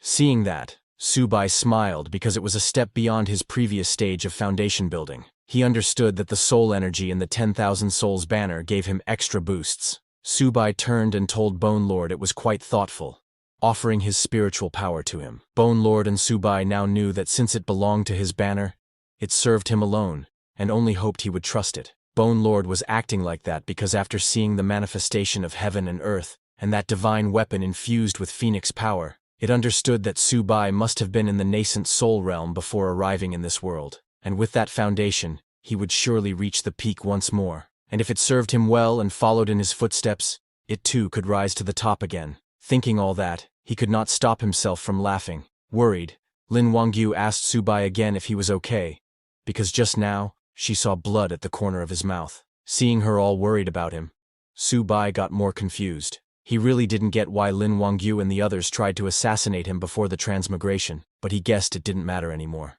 The attempt already happened. The reason didn't matter. What mattered now was figuring out this world, and getting more spirit stones. He then turned to the soldier's captain and asked him to take them to see Li Zhenghao. The captain said yes, also addressing him as Lord Subai, but when they turned to leave, they saw that hundreds of zombies had surrendered to them. Seeing that, Subai got annoyed, saying, "These zombies just keep coming." Just then, Bone Lord came out of the soul banner in its spirit form and shouted at the zombies, "Blind beasts, don't you kneel when you see our lord." Hearing Bone Lord's words, those zombies slowly backed off and created a path for Subai and his team to go. Seeing that, a soldier got too shocked and told his friend that Captain Xiao just said Subai could take on 100 by himself, and he didn't believe it. But this wasn't fighting 100. These zombies were kneeling and showing submission. The soldier said, "This Subai is terrifying. Ability users are like gods." Even Teacher Li was amazed, thinking, "This young man is remarkable. That golden phoenix from earlier, and the ability to harvest and command souls. In this chaotic post-apocalyptic world,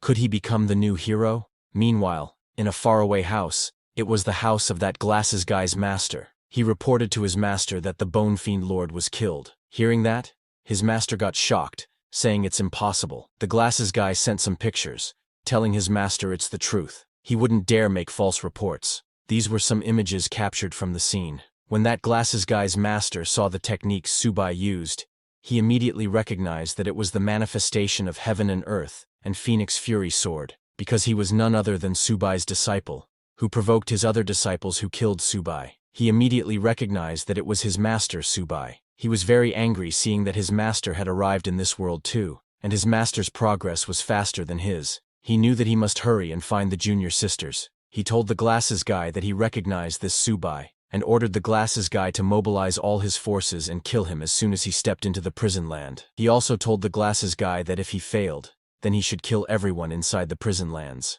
The glasses guy told his master he understood. On the other hand, Subai, along with his team, arrived at the place where Teacher Li's father, Li Zhenghao, was trapped with other survivors. When those survivors saw that there was a group of skeleton zombies outside, they got scared and asked Li Zhenghao what they should do. Li Zhenghao told them not to worry. He had information about the spirit cave, and that they all needed it. It was the prison land that the glasses guy was talking about. They had kidnapped Li Zhenghao and his team to get information about the spirit cave. But suddenly, a guy from Li Zhenghao's team saw Subai and others. He got very excited and asked others to look. Someone was coming to rescue them. He also recognized Teacher Li, and told Li Zhenghao that his daughter was here too. Everyone looked out the window and saw that it was an ability user so powerful that even the zombies were kneeling before him. But as Subai and others were going towards that building, suddenly Lin Wangyu saw something coming towards them and called Subai. It looked like a huge shuriken blade moving very fast. Seeing that, Bone Lord immediately came out, telling his master Subai not to panic and to leave it to him. Bone Lord used his huge mace to block that giant shuriken blade, but just as he blocked it, a skeleton ninja came out and kicked him hard, pushing Bone Lord back. That skeleton ninja recognized Bone Lord and was surprised to see that it wasn't dead, and that it even switched sides. Bone Lord stood beside Subai and told the skeleton ninja that this was his new master. He warned the skeleton ninja to get out of his way quickly if he was smart. Seeing Bone Lord's arrogance, the skeleton ninja smiled and asked, "Who are you to command me?" Skeleton ninja ordered his skeleton subordinates to attack them, saying, "Master said, kill them, and you'll be greatly rewarded." When Subai saw that skeleton ninja, he immediately realized that this skeleton ninja was like the Bone Lord, seemingly at the Golden Core realm, but actually just at the peak of Foundation establishment. He took out the sword from before again, and asked Lin Wangyu to watch closely. He threw the sword at the skeleton ninja and used his phoenix cry. The whole sword turned into a fire phoenix and charged at the skeleton ninja.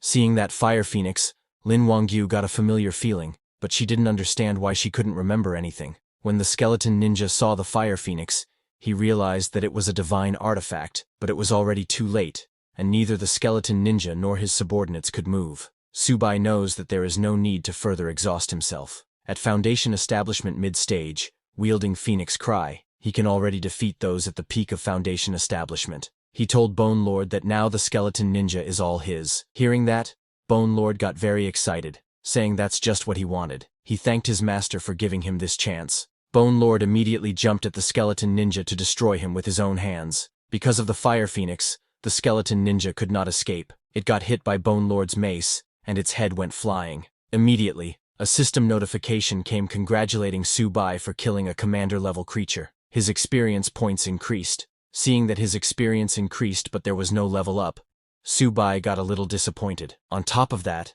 the level 4 10,000 Souls banner can still only control one boss-level undead. But Subai didn't think much of it, and asked Bone Lord if it could handle this skeleton ninja's golden body. Hearing that, Bone Lord got surprised. Subai told Bone Lord that maybe it would help him break through to the next level. Hearing that, Bone Lord got very happy and thanked Subai for his grace, saying he would serve him with utmost loyalty, even unto death. Immediately Bone Lord started devouring the skeleton ninja's body. He was laughing at the skeleton ninja because, thanks to joining Master Subai, he survived. Otherwise, it would have been the one getting devoured. As Bone Lord devoured the skeleton ninja's body, its whole body got full of energy. He laughed and told Subai that after consuming the skeleton ninja, its power was now firmly at the Golden Core realm, and if it encountered this blood zombie again, it could take on 10 of them. Seeing that Subai killed the skeleton ninja with one strike, the people trapped in that building got very happy, thinking they were saved.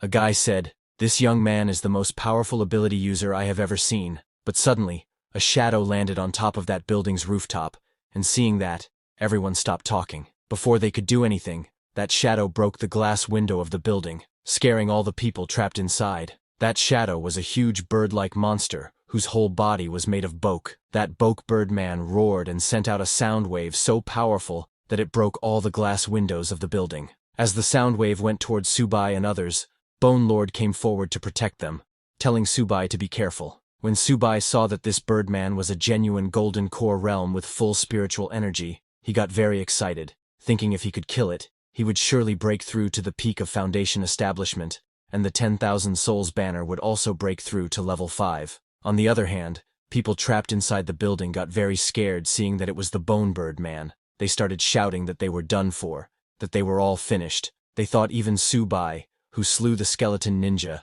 might be powerless against the Bone Bird Man, because the team of ability users who rescued them earlier killed zombies like they were chickens. But when the Bone Bird Man appeared, they were instantly killed. It took less than 5 seconds. All 12 ability users died without even putting up a fight. After sensing the Bone Bird Man's power, even Lin Wangyu got scared, thinking it was over. They were truly finished. On the other hand, inside the building, when Teacher Li's father saw everyone panicking, he asked everyone to please hold on a bit longer. They must believe in the young man by her daughter Jingya's side. That glasses guy was also there, looking at them from a faraway building. He was the one controlling all those monsters who attacked Subai. He was very excited because his master wanted him to kill Subai, but didn't believe he could. So the glasses guy had decided to kill Subai and show his master. That's why he summoned the Bone Bird Man, a Golden Core realm monster with 5 clones, each with different abilities. He smiled and waited to see how Subai would handle this. When that Bone Bird Man saw that Subai was a Foundation Establishment mid-stage cultivator, he laughed, saying, "Such delicious flesh and blood. Today, he shall become my food." The Bone Bird Man then raised his huge wings and used his powers. Just as he flew into the sky, he split into 5 Bone Bird Men with different colored wings. As all 5 of those Bone Bird Men flew above Subai, the red-winged Bone Bird Man roared loudly, sending a very powerful sound wave at them. That red-winged Bone Bird Man's power was sound, and the sound it created was so loud that everyone immediately fell to the ground. Their heads started hurting like crazy. Even Bone Lord's head was hurting. He told Subai that this Birdman was his previous master's trump card puppet, with the strongest power. The one making the sound now is the Sonar Birdman, and there's also Venom, Blade, Bronze Wall, and Titan. Hearing that, Subai got worried because of that sound. Though Subai was not in pain like Lin Wangyu, his internal spiritual energy was being suppressed. If the others attacked simultaneously now, it would be quite troublesome. So Subai immediately raised his soul banner and told Bone Lord that since it said it could take on 10, he would leave this to him. Bone Lord immediately jumped at the Bone Bird Man, telling Subai to leave it to him. Bone Lord immediately jumped to attack the Red Bird Man, but the Yellow Bird Man used its huge wings to block his mace. Then the Blue Bird Man came and shot blade-like wings at Bone Lord. While both of them were fighting, the Purple Bird Man charged at Subai and the others. When Subai saw it coming, he immediately took out his sword to fight. Just as the Purple Bird Man got near, Subai used his Phoenix Force sword division technique and swung with full power to attack the Purple Bird Man. But the Purple Bird Man quickly stopped himself, and then swung mid-air to attack Subai with its sharp wings. Subai ducked down to dodge its wings, but got cut on his arm. Seeing the blood dripping from his arm, Subai realized that this sound wave was too powerful, affecting both his speed and accuracy. His strength was now less than even early Foundation establishment, and he couldn't overuse the Divine Avatar technique again, because using it repeatedly in a short time would shatter his soul. Subai now didn't understand what he should do next. But Subai is the mighty emperor, and has slain demon kings before. He knows that this mere Birdman is just a matter of time. Once he breaks through the Sonar's influence and regains his strength, with the Phoenix Cry Sword, he will have a chance. He raised the soul banner and released all his zombies and slaves, ordering them to charge. Subai's zombies and the giant snake charged towards the Birdman, but even all of them were no match for the Birdman and his clones, who were flying into the air and using 5 different powers. As Subai was struggling, suddenly one attacked him from behind, injuring his back. As Subai fell to the ground, that Birdman laughed at him for trying to stop the sonar power, saying it was impossible. Seeing them laughing at his master, the Bone Lord got furious and challenged the Birdman, saying, "Aren't you Su Haoji's trump card? Is this all you've got?" Hearing that, the Green Birdman attacked the Bone Lord, mocking him that his strength was spent. Yet he still tried to talk tough. It told the Bone Lord that even breaking through to Golden Core meant nothing, because under the sonar power everyone was on the ground, unable to fight back. Teacher Lee was very scared to see that this Birdman's one cry made everyone paralyzed. Even the soldiers were scared, saying this skeleton Birdman was an abomination. How could they possibly defeat it? Lin Wangyu said it's over. Everyone is going to die here. Seeing their condition, the glasses guy laughed because his master said he couldn't kill Subai. But now Subai was completely defenseless. He told them to enjoy being tortured to death slowly by the Bone Birdman. Seeing them all struggling, Teacher Lee's father came to the window and shouted, telling Subai to stop fighting because he couldn't beat the Birdman. He begged Subai to run, to please take Li Jingya and leave this place. Seeing that there was no way out, annoyed, Subai wondered if he really had to use that move. But before he could do anything, suddenly a strike came flying towards the Birdman. It hit the Red Birdman, making it stop using the sonar power. Just as it stopped, a yellow-haired lady jumped into the air saying, "They are all too noisy." Then she used another stick to strike the Red Birdman on the head with full power, destroying its whole skeleton head. As it died, the sonar power ended, and everyone's headache stopped. Teacher Lee said it's great. Her head didn't hurt anymore. Lin Wangyu turned to ask if it was Subai who stopped it, but a soldier told her it wasn't Subai but a woman. Hearing that, they all looked at the yellow-haired woman. Teacher Lee was amazed to see her dashing figure. Lin Wangyu commented that she had a cold and beautiful face. Even the soldiers were shocked by the powerful aura that yellow-haired woman was releasing. Subai also stood up and thanked the yellow-haired girl, but that girl asked him to kill the enemy first, and when they were done, he should lend her the soul banner in his hand to play with. On the other hand, Subai's Bone Lord had regained his powers and immediately jumped to attack the Blue Birdman, shouting, "Dog Birdman, can't make a sound anymore, can you?" And with a single strike, he killed that Blue Birdman. Seeing that, the Purple Birdman flew into the sky to escape, but before it could escape, Subai's Phoenix Cry Sword came flying and cut the Purple Birdman's neck. The Purple Birdman fell to the ground and died while the Phoenix Cry Sword returned to Subai. Without the sound waves, these birdmen were utterly defenseless. The glasses guy immediately recognized that the yellow-haired girl using the staff is the Weapon King Chuan Yinyun. He could not understand why she was here, but he decided to do as his master said and kill everyone in the warehouse. The Green Birdman asked the Yellow Birdman, "Who's that staff wielder? Where did this wild one come from?" But the Yellow Birdman reminded him that it was just the 2 of them left, and their master had said if they couldn't kill Subai, they should kill everyone in the warehouse. On the other hand, the people inside the warehouse felt relieved to see that Subai and his team had killed 3 of the birdmen, and now only 2 remained. They thought they were saved.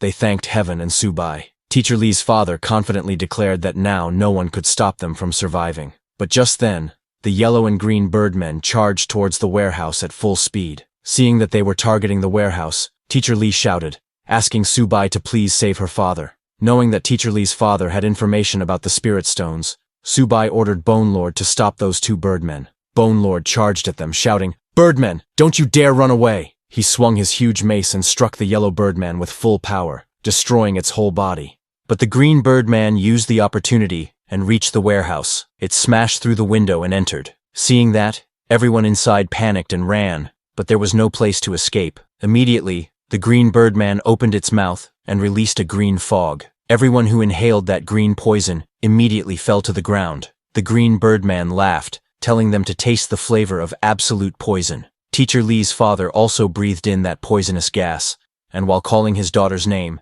he collapsed to the ground. Seeing her father dying, Teacher Lee ran towards him, but Lin Wangyu called her from behind, saying if Teacher Lee went there, she would die from inhaling the poison mist too. Teacher Lee could not reach her father, and could only watch him die. This made her too angry, and she gritted her teeth in frustration. Her anger was so strong that suddenly her body started glowing with purple energy. She screamed in agony and unleashed her power. Seeing that, the yellow-haired lady Yin Yun realized that Teacher Lee was about to awaken, but it seemed she couldn't handle this awakening power. Seeing Teacher Lee, Bone Lord thought that her energy was chaotic, that she might die from her body exploding. When Subai sensed Teacher Lee's energy, his expression darkened. From her energy, he wondered if she had actually awakened this kind of ability. He immediately grabbed the unstable Teacher Lee and flew into the sky, because for him, it was just chaotic energy. As the Immortal Realm Emperor, he had countless disciples, and this was nothing new. It was child's play for him. He raised his soul banner and ordered it to form a barrier around them.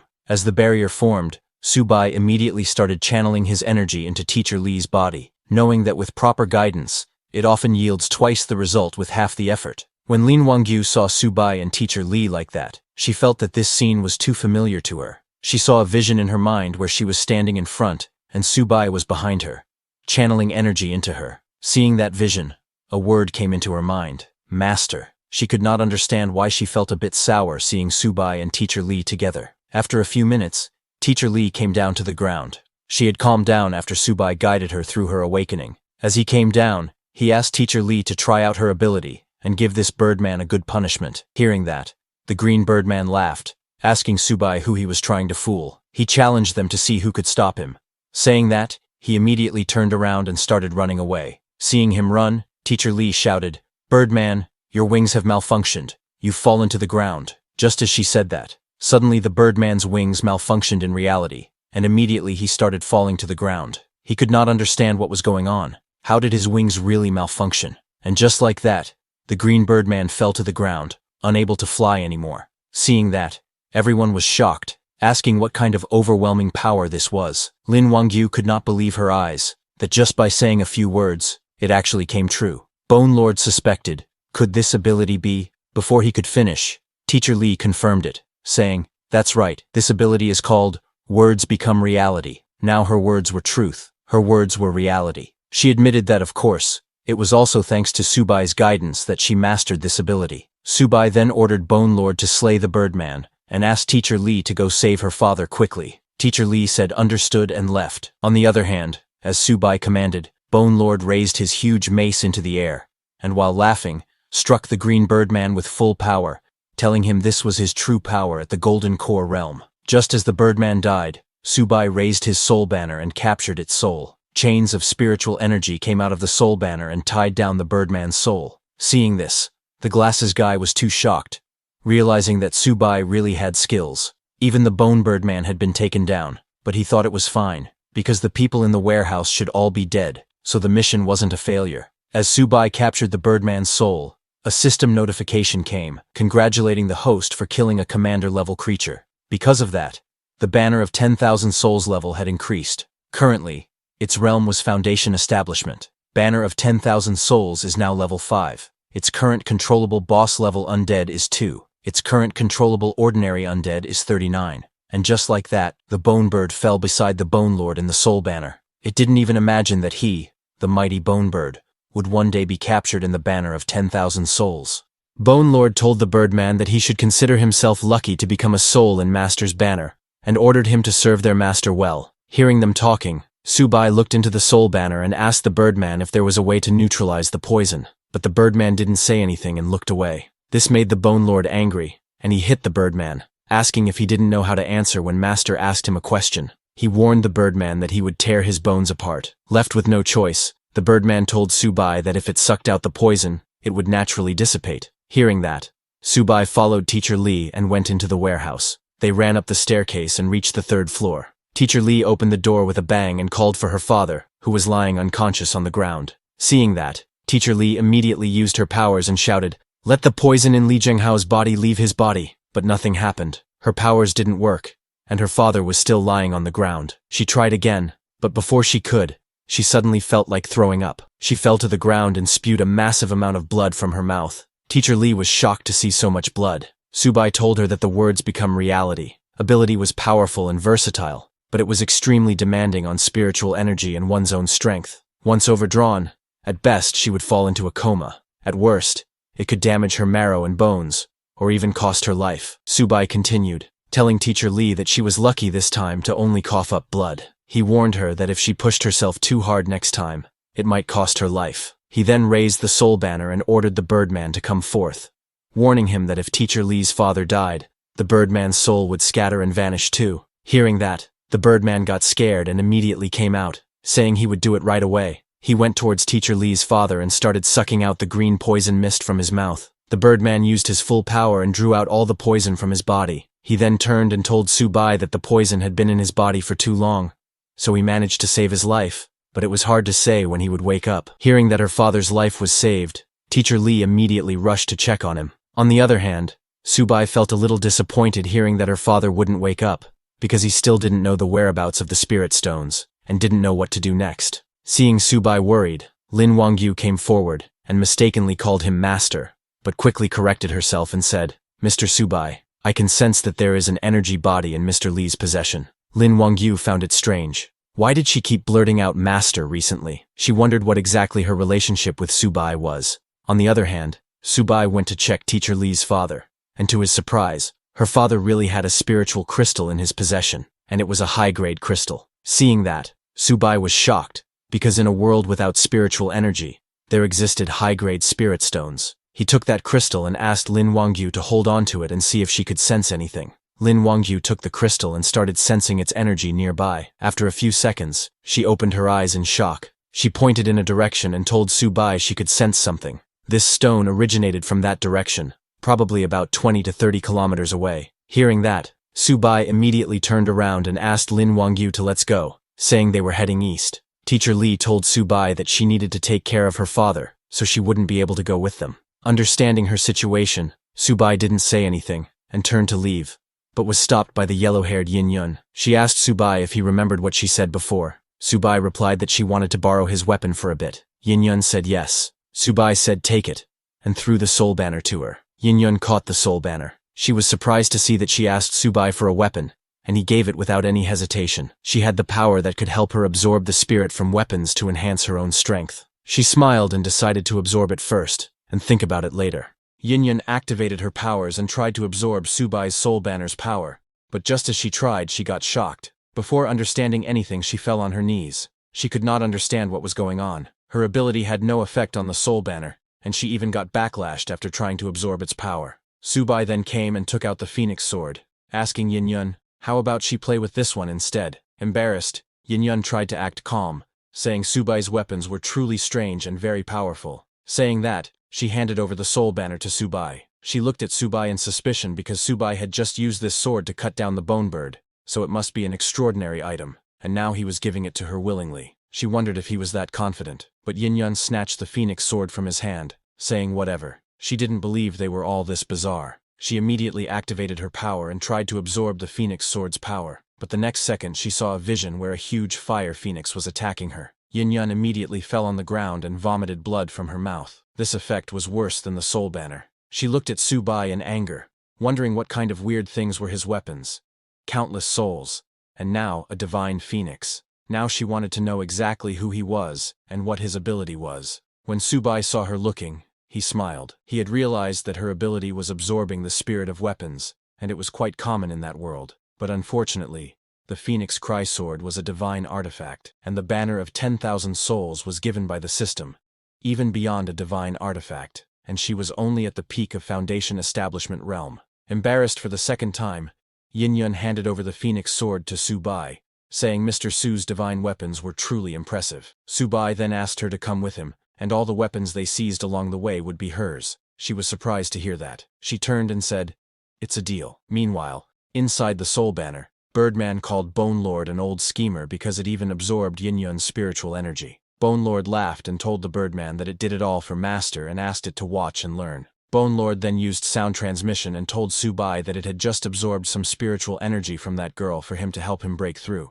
Hearing that, Su Bai got happy and praised Bone Lord, saying he was very thoughtful. He told the Bone Lord that in the future, when it encountered souls with spiritual energy, it could have them all. Hearing that, Bone Lord got happy. Su Bai then turned to check his realm. His current realm was Advanced Foundation Establishment. At Mid-Foundation Establishment, Su Bai's one sword strike could defeat Peak Foundation Establishment. Now breaking through to Advanced, even Golden Core Realm might not be unbeatable. Then they all came out of that warehouse along with Teacher Li's father. Su Bai told Captain Xiao that this was where they parted ways. Captain Xiao told Su Bai to don't worry, saying they would make sure to protect Teacher Li and the other survivors. At the same time, at a faraway place, a rich family along with their bodyguards were trapped in a house surrounded by zombies. One of the bodyguards shouted, asking what about the master? We can't break through at all. Just then the zombies broke free and attacked the bodyguards. The family head along with his daughter were terrified, screaming. This was the GI family house. The family head started crying while hugging his daughter, saying his G family had struggled for 100 years to finally reach the top of the wealthy, and now they faced the apocalypse. He shouted, asking who would save his G family and his daughter. Just then, somebody came there with lightning speed, and with a swing of his sword, he sliced those zombies into pieces. It was none other than Su Bai's disciple Shen Yunbin, who had collided with other disciples to kill Su Bai. When G family's bodyguards saw him, they immediately told their master that it was ability users, explaining that they were too strong, like war gods. Hearing that, the G family head and his daughter got very excited, thinking they were saved. Yunbin looked at the G family daughter, calling her fake Shui, saying long time no see. Hearing that, the G family head got shocked and turned to his daughter, asking if they knew each other. His daughter immediately declined, saying no, but admitted that she felt like they had met before. Yunbin got close and patted fake Shui's head and called her Little Snow, explaining to her that she was his dear junior sister. Hearing him call her junior sister, Little Snow immediately remembered everything about her senior brothers and sisters and her master. When Su Bai's face snapped in front of her eyes, she opened her eyes in shock. She called Yunbin's senior brother and told him that she seemed to remember everything now. Saying that, she laughed and activated her power. Many coins started floating around her immediately. Yunbin congratulated Little Snow as her memory and ability had been restored, and told her that now it was time to deal with more important matters. Little Snow said yes. She turned and threw some coins in the air. Those coins spread around the GI family house and created a golden barrier, pushing all the zombies out of it. Little Snow told her father that this was farewell. She was leaving with her senior brother on important business, and told him to don't leave the space where the coins were. Zombies couldn't enter there. Saying that, she left from there. After coming out, she took a deep breath and said the air here was very polluted, but compared to underground, it was too fresh. Yunbin told her that now was not the time for nostalgia, adding that if they didn't eliminate Master, this world would become even worse. Hearing the word Master, a smile came on Little Snow's face. She smiled and said, "My beloved and respected Master, why did you do this? Since you're not dead, my senior brother and I will have to continue our righteous patricide." Yunbin told her that their master was now heading to the spirit cave, so they must get there first, obtain the spirit stones, and then kill him. Meanwhile in the city, Yunbin's disciple, that glasses guy, was standing on the rooftop of a building. He was shocked to see that his mission failed, but he laughed because in his eyes, there was no such word as failure. He decided that as long as he killed Su Bai and his master gave him that thing, he could return to his own world. On the other hand, while Su Bai, Lin Wangyu, and Yin Yun were going, some people who were getting attacked by zombies asked for their help, saying, "Ability users, save me." But Su Bai just walked past them. Seeing those people, Lin Wangyu asked Su Bai if they were really not going to save them. Hearing that, Yin Yun called her naive, explaining that they couldn't save everyone. In the apocalypse, improving their own strength was key. Then, after they left the city, Lin Wangyu pointed in a direction and told Su Bai that from here 10 miles ahead was the source of those stones. Hearing that, Su Bai asked them to speed up to avoid any trouble. But just then, Lin Wangyu saw something shocking and told Su Bai that a large mass of spiritual energy was approaching. When they looked ahead, they saw the Glasses Guy coming towards them on a bone horse, and behind him was an undead army. Glasses Guy stopped his bone horse right before Su Bai. He looked at Su Bai and said, "Mr. Su Bai, you killed 3 of my generals and are just leaving like this. That's not very polite, you know." Hearing that, Su Bai got serious, realizing he was the one controlling those monsters. When Birdman saw the Glasses Guy, it panicked, saying it's over, it's the master, and he's actually coming out himself. But the Bone Lord angrily told the Birdman that he was their master. Their only master now was Su Bai. Hearing Birdman, Su Bai asked it if it was scared. Birdman said not at all and asked Su Bai to just give the order. Hearing that, Su Bai smiled and summoned both Birdman and Bone Lord, ordering them to go and test the enemy's strength. Seeing them coming, Glasses Guy laughed, saying how presumptuous. He called the Bone Lord and Birdman, asking if they had forgotten his tireless teachings. How dare they draw their weapons against him? Just as he said that, the ground below Bone Lord and Birdman broke, scaring both of them. Immediately the whole surrounding changed. The Bone Lord and Birdman flew onto a piece of land in the air and sat on the ground all scared. Seeing that, Yin Yun got shocked, saying this guy's voice had some kind of ability to interfere with people's minds. Su Bai immediately realized that it was a mental interference ability, and asked everyone to cover their ears. But Yin Yun didn't listen to Su Bai and jumped to attack the Glasses Guy, saying what's so great about that. She raised her staff to attack, shouting, "Eat my staff, you bastard." Seeing her, the Glasses Guy laughed, saying such a beautiful young lady, how can you be so crude? Saying that, he used his power on Yin Yun. Before Yin Yun could get near him, her mind got hit. She immediately fell in front of the Glasses Guy, unable to do anything. Her personality changed completely, and she started crying like a baby, calling her mama. Seeing her like that, Su Bai used the Soul Banner to communicate with Bone Lord, asking it if the Glasses Guy could create illusions too. Bone Lord told Su Bai that the Glasses Guy's entire body was full of mental control realms. His voice, his eyes, even every pore and cell. Hearing that, Su Bai smiled, saying mental control, quite an impressive ability.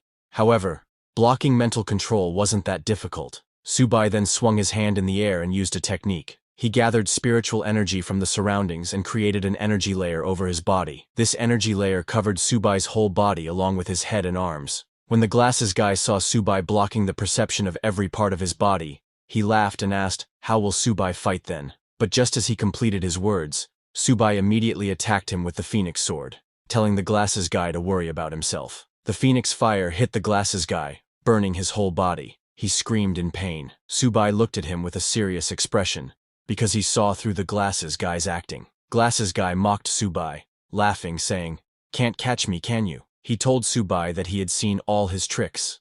They were nothing special. Besides, did Su Bai really think he was helpless, just because Su Bai had blocked the perception of every part of his body? Glasses Guy called his skeleton warriors and ordered them to farm ranks. Immediately Glasses Guy's skeleton warriors surrounded Su Bai, Lin Wangyu, and Yin Yun. Both Lin Wangyu and Yin Yun fell on the ground crying. Lin Wangyu also fell into an illusion, seeing Yin Yun as her child. She hugged Yin Yun, asking her to don't cry. Seeing that, Bone Lord panicked and told Su Bai that they had entered Glasses Guy's domain, explaining that he had set this place up in advance, and once they entered this domain, they couldn't escape his mental control. Just as Bone Lord said that, Su Bai also fell into Glasses Guy's domain. He found himself in his own world, cultivating in the air while his disciples were sitting in front of him. Su Bai's 5 female disciples were looking at him while their master, Su Bai, had completely stopped moving. Seeing that, Glasses Guy laughed, telling Su Bai that even with his impressive strength, he had still fallen when he met him. Glasses Guy decided to see what was actually in Su Bai's illusion. He entered Su Bai's illusion where he saw Su Bai teaching his disciples. There was Yunbin too. Su Bai told Yunbin that every detail must be perfect. A tiny error can lead to a huge difference. Yunbin said yes, master, and followed his words. When the Glasses Guy saw Yunbin, he got shocked. He recognized that this was his master. Glasses Guy's jaw dropped when he found out that his master was actually Su Bai's disciple. He got too confused, wondering who on earth was this Su Bai. Why did the master want to kill his own teacher? While Glasses Guy was lost in his thoughts, suddenly Su Bai turned around and looked directly at him. This surprised the Glasses Guy. Su Bai laughed, asking, "Have you finished watching? So you're Shen Yunbin's lackey?" Glasses Guy got shocked seeing that Subai had independent consciousness. Subai didn't reply to him and took out the Phoenix Sword. He gathered fire in the sword and used his Phoenix Cry Sword third form, breaking the classic, and swung at the Glasses Guy, cutting him in half. The illusion broke and the Glasses Guy fell on the ground. Subai asked the Glasses Guy if he thought he was just simply swinging his sword. Subai told him that he was not cutting him, but his illusion. He pointed his sword at the Glasses Guy's head, angry that he had repeatedly offended him just for Shen Yunbin. Subai now started to wonder if everything behind this was all Shen Yunbin's doing. He grew furious because he had treated Shen Yunbin like a son, yet he conspired and backstabbed him. But even when a sword was pointed at him, the Glasses Guy was laughing. Immediately, two skeleton warriors came from behind to attack Subai. Subai turned and cut down those skeletons with his Phoenix Sword, but the Glasses Guy used this opportunity to escape, laughing and saying, "So what if you've broken my illusion? You still can't catch me." He put some distance between him and Subai, and then turned around. He took out sharp blades, telling Subai that he could dominate this apocalyptic world, not just relying on illusion techniques. He threw those sharp blades at Subai, saying killing the master's teacher. Just thinking about it is exciting. Seeing him attacking, Subai smiled and asked Bone Lord if they understood the Glasses Guy's weaknesses. Bone Lord and Birdman replied that they did. Hearing that, Subai said very good, and summoned both Bone Lord and Birdman, telling them that he was leaving the Glasses Guy's soul consciousness to them. Just as Subai said that, both Bone Lord and Birdman came out of the soul banner and charged at the Glasses Guy.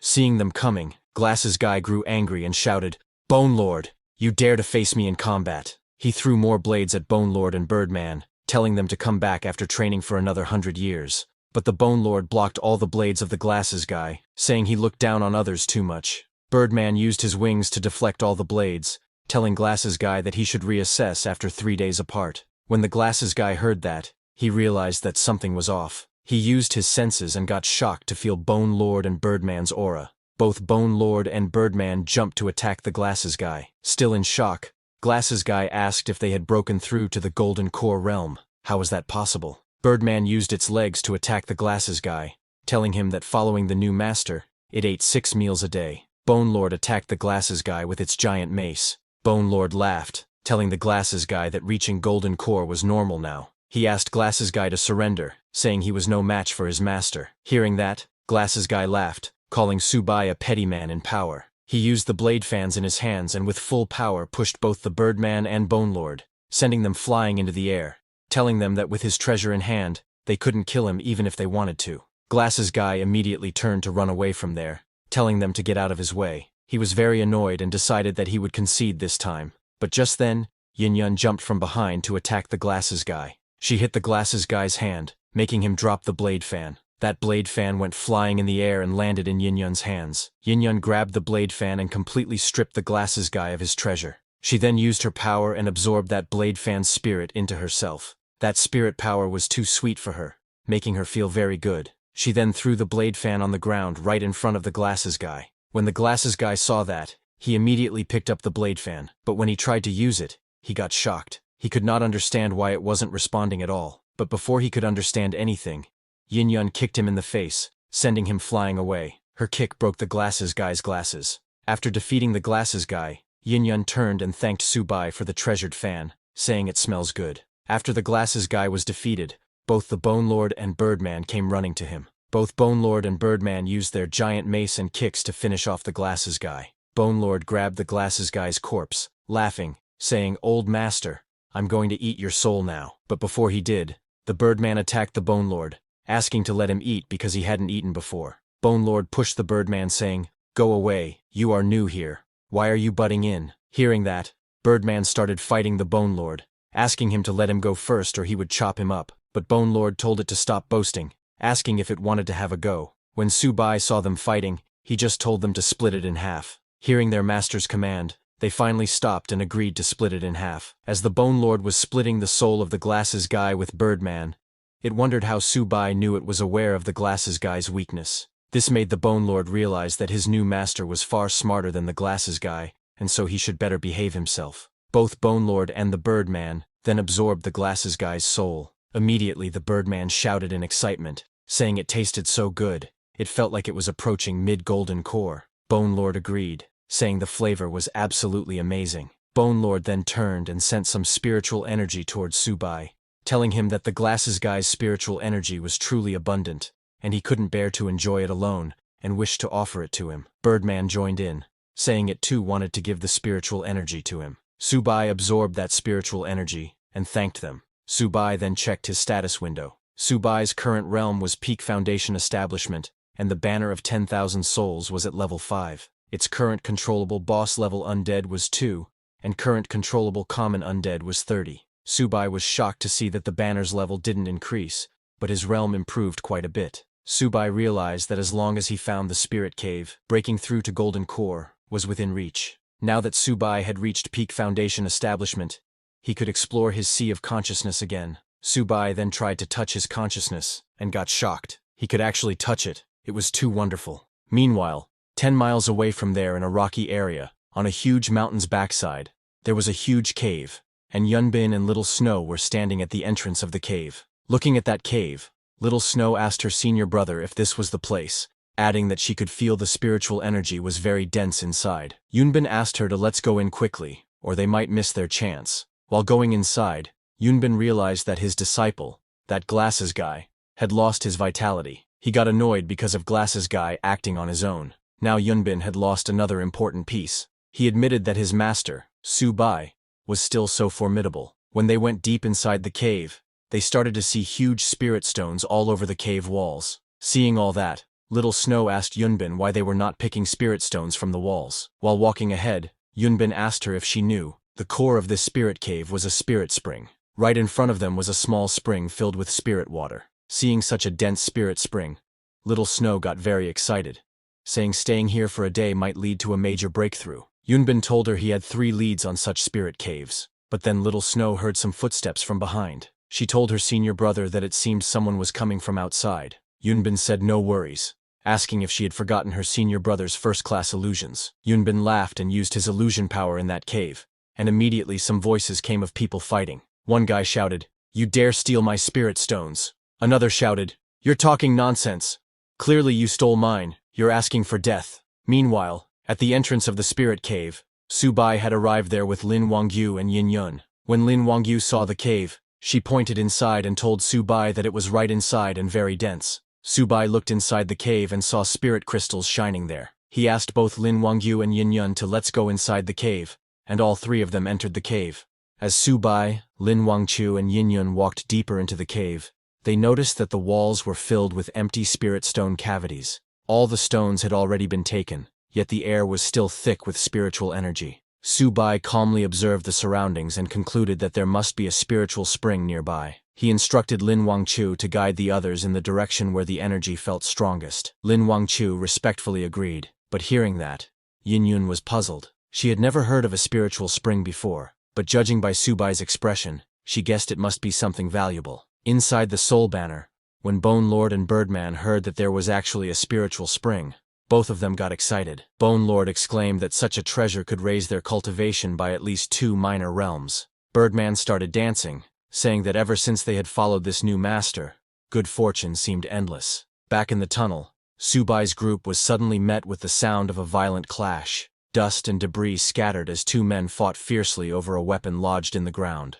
One shouted that the divine weapon was his, and warned the other not to snatch it. The other roared back, claiming the magic staff as his own. Watching from a distance, Yin Yun recognized the fighters, and told Subai that they were Iron Arms and Bronze Legs. She went on to explain that Iron Arms and Bronze Legs were among the earliest awakened mutants. Their names reflected their power. Their limbs were virtually indestructible. Just 2 weeks ago, even rocket launchers had failed to harm them. Hearing that, Subai thought carefully. He remembered that the rescue team only carried bullets effective up to the Foundation Establishment realm, but rocket launchers were much stronger. If even those couldn't scratch these 2, then Iron Arms and Bronze Legs had to be above Subai's current realm. As Subai watched the 2 men fight, he noticed the object at the center of the struggle. It was nothing more than a plain wooden staff. Seeing that, Lin Wangchu frowned, wondering why anyone would fight so desperately over something so ordinary. Subai calmly reasoned that the 2 men must have fallen into an illusion, their minds ensnared. Whoever had the power to trap them in such a way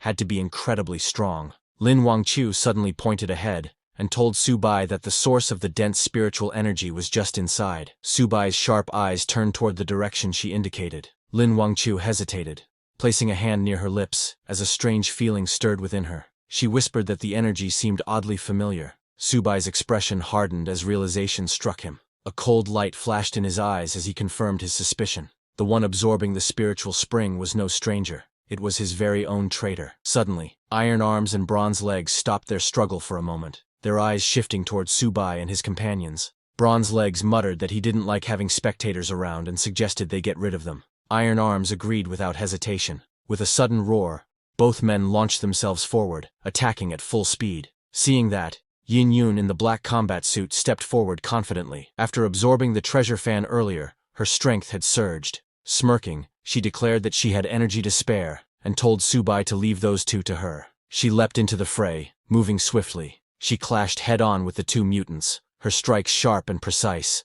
The cavern echoed with the sounds of their fierce battle. But suddenly, iron arms grabbed hold of her wooden staff, his iron-like grip making the wood splinter and crack. A dangerous glint appeared in his eyes as he studied her. With a mocking smile, he admitted that the woman had impressive skills. Bronze Legs speculated that the staff wielder they were dealing with might be none other than the artifact king himself. A twisted smile spread across Iron Arm's face. He charged forward, sneering that mere skills would never be enough to save her, smashing through her defense and shattering the wooden staff in her hands. Yin Yun fought back fiercely, but before she could regain her footing, Bronze Legs moved like lightning. His kick struck her directly, sending her crashing back with a scream. Pain shot through her body as she realized in shock that her meridians had been severed with a single kick. She couldn't understand how they had grown stronger so quickly, outpacing her despite her efforts. As she fell, her strength fading, Subai caught her in his arms, steadying her before she hit the ground. With a calm voice, he raised his soul banner and released the Bone Lord and Birdman, saying he would heal her, and leaving them to fight Iron Arms and Bronze Legs. Bone Lord and Birdman surged forward, clashing against the enemies with overwhelming force. Both of them jumped high and attacked. The battlefield was filled with chaos. Bone Lord swung his massive weapon to attack while Birdman turned into 5 birdmen and used his sonar skill to scream loudly, but Iron Arms blocked Bone Lord's move. Amidst the clash, Subai rushed in, carrying a wounded Yin Yun in his arms. He threw the soul banner to form a barrier around them as he began to heal Yin Yun. Yin Yun's body was weakening because her injuries were severe. Subai looked down at her and spoke calmly, telling her that he would heal her meridians. He warned that it would hurt, but urged her to endure it. He then pressed his fingers together, forming a seal. Green spiritual energy flowed from his hands, wrapping around them both like a glowing current. His power seeped into her body, mending her broken meridians. Yin Yun gasped, sweat running down her face as the energy spread through her, pain mixed with relief, her voice trembling as she let out soft cries. Soon, her expression changed. The warmth of Subai's spiritual energy soothed her completely, easing the pain. She realized her meridians were regenerating, stronger than before. In awe, she wondered to herself, just who was Subai really? From a distance, Lin Wangqiu spotted the scene. Her face flushed. She muttered that Subai had secluded himself with someone again. A faint sense of longing filled her eyes as she whispered to herself, wondering when it would finally be her turn. On the battlefield, the screeching cries of Birdman echoed everywhere. Iron Arms grew irritated at the noise, cursing under his breath. He turned to Bronze Legs and ordered him to silence the racket. Bronze Legs stepped forward. With a single heavy stomp, the ground cracked beneath his feet. In the next instant, his powerful kick shot out like a cannon, smashing into Birdman with terrifying force. Immediately, Birdman's noise stopped. A smirk spread across Iron Arm's face as he muttered that it was much quieter now. Then, with lightning speed, Iron Arms punched Bone Lord, his fists clashing directly against Bone Lord's armor. The impact was immense, and even Bone Lord had to admit, his opponent's strength was unbelievable. Meanwhile, Birdman found himself struggling against Bronze Legs. Despite his skill, he could not understand how he was being pushed back. His frustration grew as he questioned how he could possibly be losing. Still, he launched another desperate attack, but Bronze Legs jumped to dodge it, and then, with full power, kicked the yellow Birdman's head, destroying it instantly. Seeing that, Birdman was shocked, wondering when such powerful mutants had begun to appear. Not just him. Iron Arms was also attacking Bone Lord fiercely, slamming his blows against the massive warrior. Bone Lord grunted in pain, muttering about his old bones as he struggled to withstand the assault. Then all the Birdmen attacked Bronze Legs together, mocking him, saying he couldn't kick them because they had wings to escape with. Meanwhile, deep within a glowing cave pool, Yunbin and Little Snow sat in the water. Little Snow listened to the distant rumble of battle and commented that the fighting outside was growing intense. She also sensed a presence that felt strangely familiar. Yunbin opened his eyes, his tone calm but certain. He told her that the presence was none other than their dear master. Realization struck her, and she quickly urged that they needed to break through faster, for their master was already near. Meanwhile, on the battlefield, Su-bai called back his soul banner while holding Yin-yun beside him. Both of their bodies swirled with energy, shaking the ground. Just then, Bone Lord and Birdman cried out in pain as they were struck down. They came flying and hit the cave wall with a solid impact. Weak and desperate, Bone Lord admitted to Su-bai that he was powerless here. Worried, Birdman suggested that maybe they should retreat. Iron Arms mocked Yin-yun, calling her the once great artifact king who had now fallen so low. Without hesitation, Bronze Legs ordered Iron Arms to stop talking and kill them. Seeing them coming, Yin-yun urged Su-bai to run, warning that their power had grown dangerous and unpredictable. But Su-bai stood firm, gripping his sword that burned with energy. Seeing that, Bronze Legs charged forward, scoffing at the glowing sword. He boasted that a single sword could never stop him, and shouted that he would break it in half with one kick. But as his leg met the blade, the fiery sword cut straight through. Bronze Legs screamed in shock, grabbing his bleeding leg. His eyes widened in disbelief as he cried out that this couldn't be happening. Seeing that, Bone Lord and Birdman shouted with excitement. They declared that their master's sword was no ordinary weapon. It was a divine blade. Not even the strength of Iron Arms or Bronze Legs could withstand its power. With great zeal, they praised their master, chanting that all should hail the sovereign. Bronze Legs, cloaked in black, suddenly cried out that he surrendered, yet he arrogantly added that if he chose to flee, no one could possibly stop him. Hearing that, Su-bai only smiled calmly and took out a rope from his inventory. Without hesitation, he lashed out the rope. The strike was swift and precise, binding the fleeing Bronze Legs. Bronze Legs fell hard to the ground, groaning in pain as he was dragged back. Desperately, Bronze Legs struggled against the ropes, but no matter how much force he used, the bindings held firm. Damn it, he thought, panic filling his chest. What kind of monster is this? It's like crashing into an iron wall. Seeing that, Yin-yun was shocked, realizing that despite Bronze Legs' strength being equal to hundreds of thousands of pounds, he could not break even a single thread. Su-bai stood tall with the rope still in his hand, his calm expression making the struggle of his opponent seem meaningless. He then gripped the rope tightly in his hand,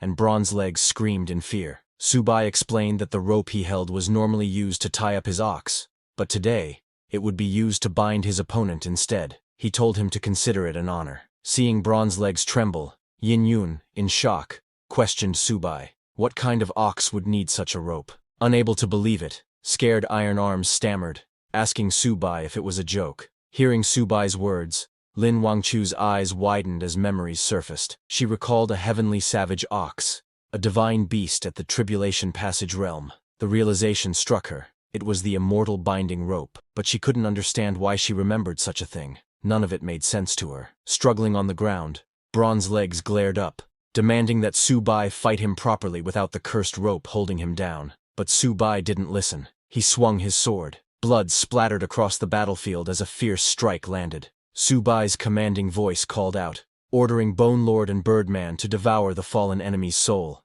Immediately, Bone Lord and Birdman took Bronze Leg's soul. Bone Lord praised Su-bai, saying the master's sword was unstoppable, capable of cutting down even the strongest defenses. Birdman declared that following the new master was the best choice he had ever made. Bone Lord laughed darkly, savoring the soul of Bronze Legs, which was nearly at the Golden Core realm. He said it was delicious, and with their new master, they could feast 8 times a day. Watching this terrifying scene, Yin-yun's heart raced. She wondered what kind of power Su-bai had awakened. His strength seemed unimaginable, far beyond what she had ever expected. Even Iron Arms trembled as cold sweat ran down his face. He realized the thread was far too powerful, and even the sword in Su-bai's hand felt strange. Fear filled his heart. He realized that there was no way they could win. Absolutely no way. Iron Arms approached Su-bai from behind, each step heavy and intimidating. Unable to hold back his fear, Iron Arms fell to his knees and begged. He admitted he had been blind to such overwhelming strength and pleaded for mercy. Desperate to save himself,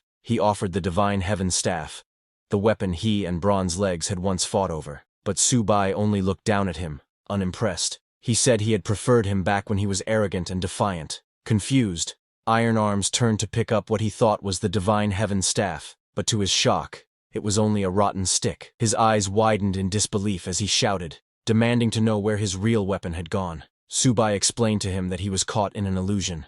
The so-called divine heaven staff had never been real. Rage and confusion twisted Iron Arm's face. He crushed the stick and roared, demanding to know who had cast such an illusion on them. Subai pointed toward the wall of the cave and revealed that the one responsible was hidden inside. With a calm but commanding voice, he ordered them to break the wall. Yunbin and Little Snow, soaking in the spring, noticed the noise in the distance. Little Snow remarked that it seemed their master had already subdued those two men. Yunbin smirked with confidence. After absorbing the energy of the spiritual spring, he had broken through to the Golden Core realm. He thought about how troublesome his master had been before, but now, with his newfound strength, he could kill them effortlessly with just a flick of his wrist. Meanwhile, the wall of the cave shattered open as Iron Arms struck through it, revealing the way forward. On the other side stood Yunbin in a blue robe with Little Snow. Subai pointed towards them and told Iron Arms that those two were the ones who had trapped him in an illusion.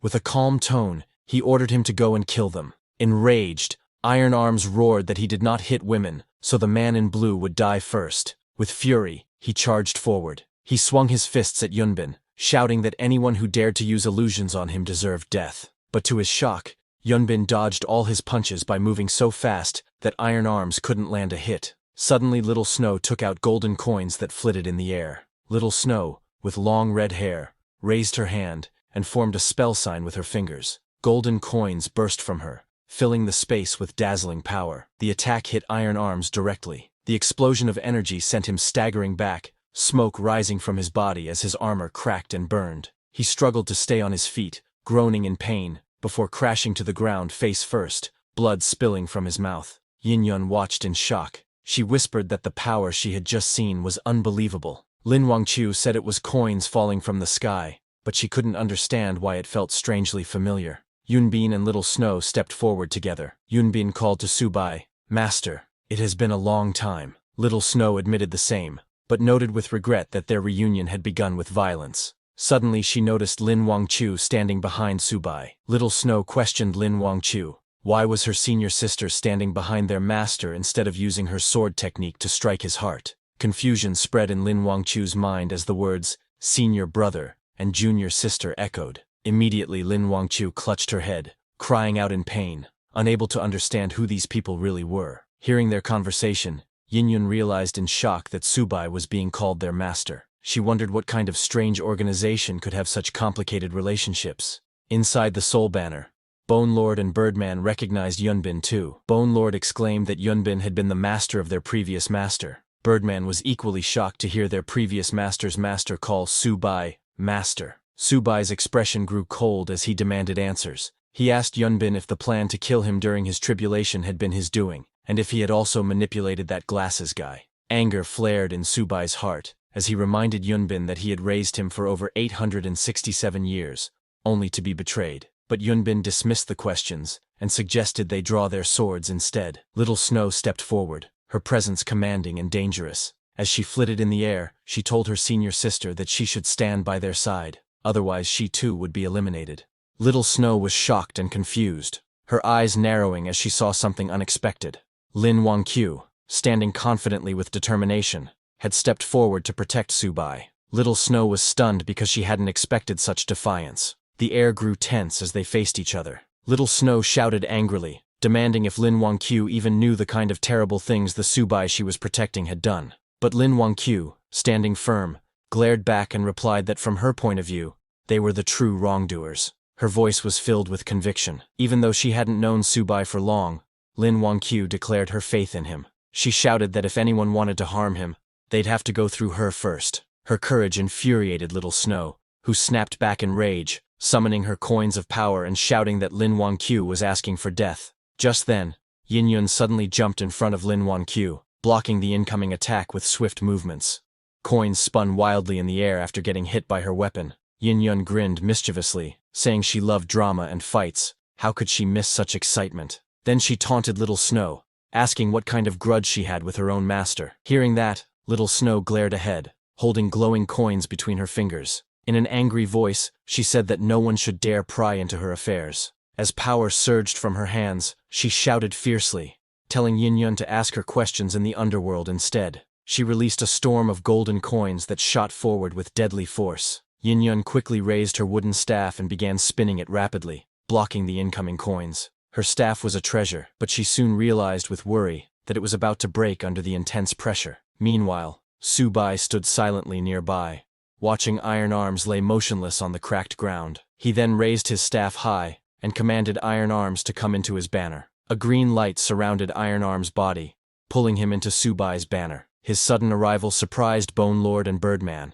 Inside, Iron Arms looked around in shock, finding himself between two intimidating figures, the Bone Lord and Birdman. Still confused, Iron Arms asked what this 10,000 souls banner was. Subai said in a cold voice that if Iron Arms became his servant, he would be granted an undying body. Hearing that, Bone Lord clicked his tongue and said they had gained another comrade. Birdman crossed his arms and complained that it was just another mouth to feed. Iron Arms looked around in disbelief, feeling his body again. He couldn't believe he had been revived. He wondered if these two strange figures were now his companions. Clenching his metallic fists, Iron Arms shouted with determination that being a servant was fine. As long as he lived, there would always be a chance to rise again. Watching all this, Subai reflected on his past life. Back then, he had ruled through strict orders and harsh discipline, which caused his followers to betray him. But this time, he wanted to change. He decided that true leadership was about balancing kindness and authority. He faced his new servants and spoke sincerely, telling them that even though they were bound to serve him, he also saw them as his friends. He promised fair rewards for their efforts in battle,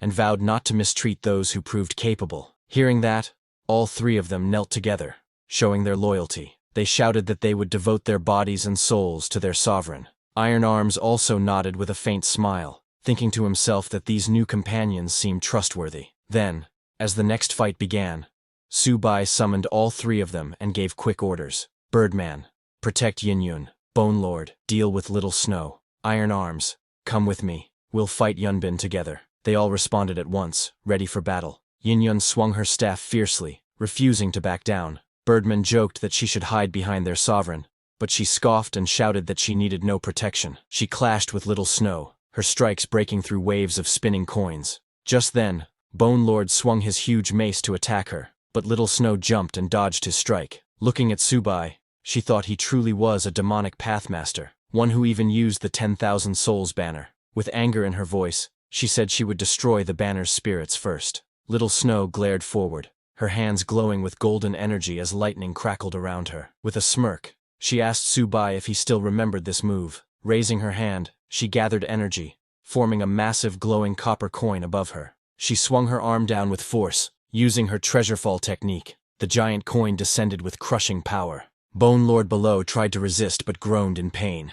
He could barely hold himself up as the heavy coin pressed him down. This coin, it weighs more than Mount Tai, he struggled to say, his strength nearly giving out. Meanwhile, Iron Arms charged at Yunbin, shouting angrily, "You're the one who cast illusions on me! Take this fist!"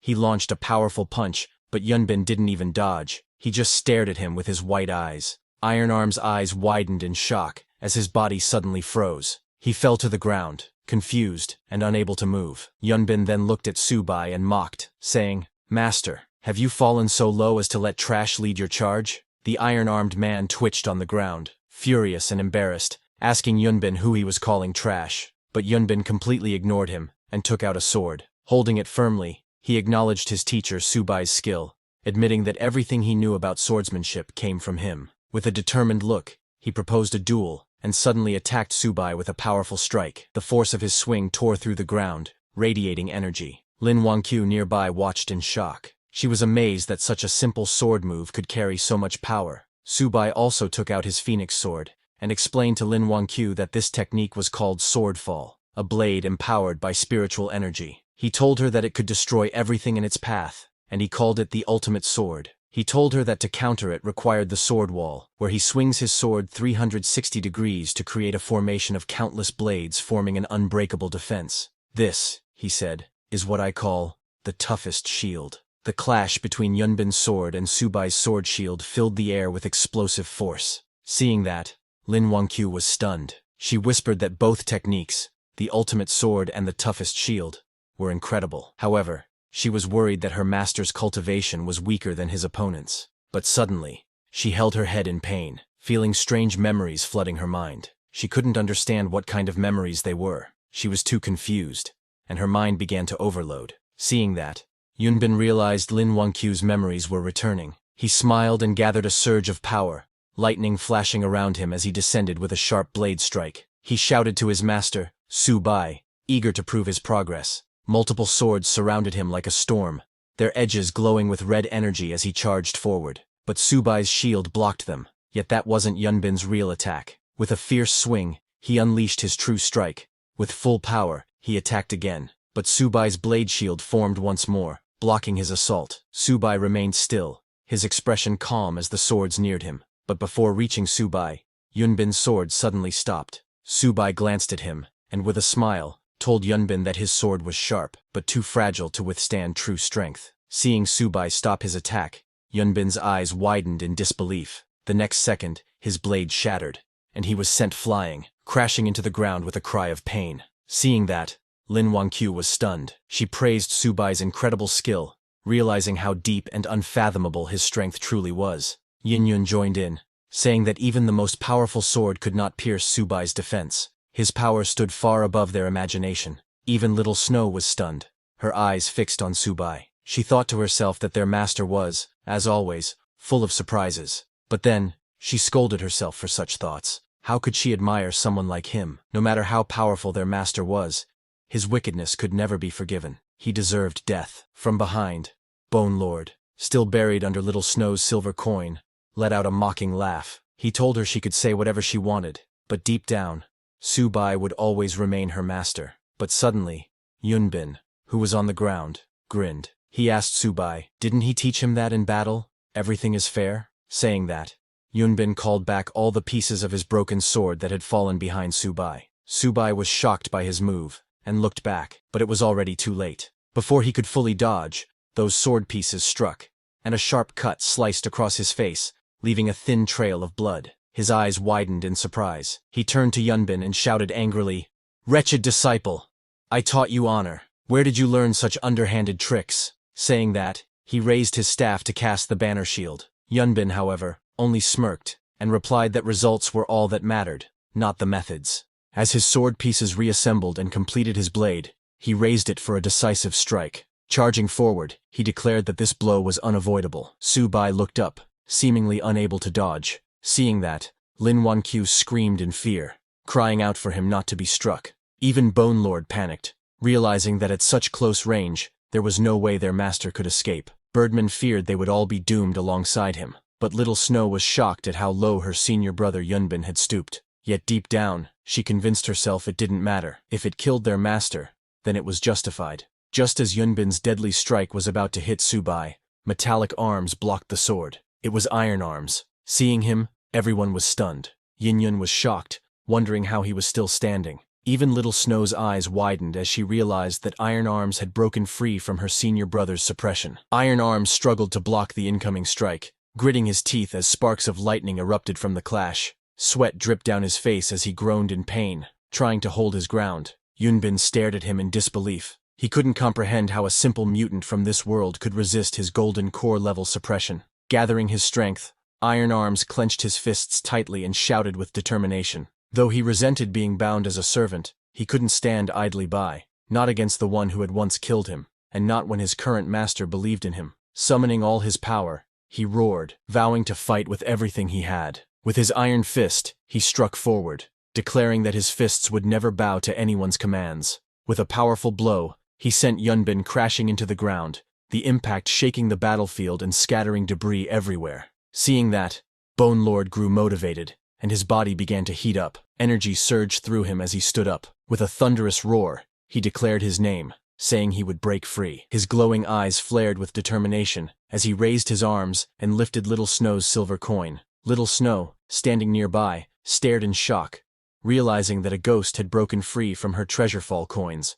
something she thought impossible. Before she could react, Birdmen descended from behind, telling Bone Lord it had his back and urging him to attack together. Bone Lord and Birdmen roared in unison, unleashing a surge of power as they charged toward Little Snow, ready to strike. Seeing them coming, Little Snow got angry, annoyed by their vulgar words. She muttered that their foul mouths were both amusing and irritating at the same time. With determination, she raised her glowing coin and clashed head-on with Bone Lord. Their powers collided in a burst of light, the impact sending shockwaves rippling through the area. Meanwhile, Yunbin, though injured, stood firm on the cracked ground. Admitting that breaking free from enslavement showed how impressive Iron Arm's strength was, he then, with cold fury, promised that next time, he would make Iron Arms beg for death. He raised his sword, creating multiple shining illusions.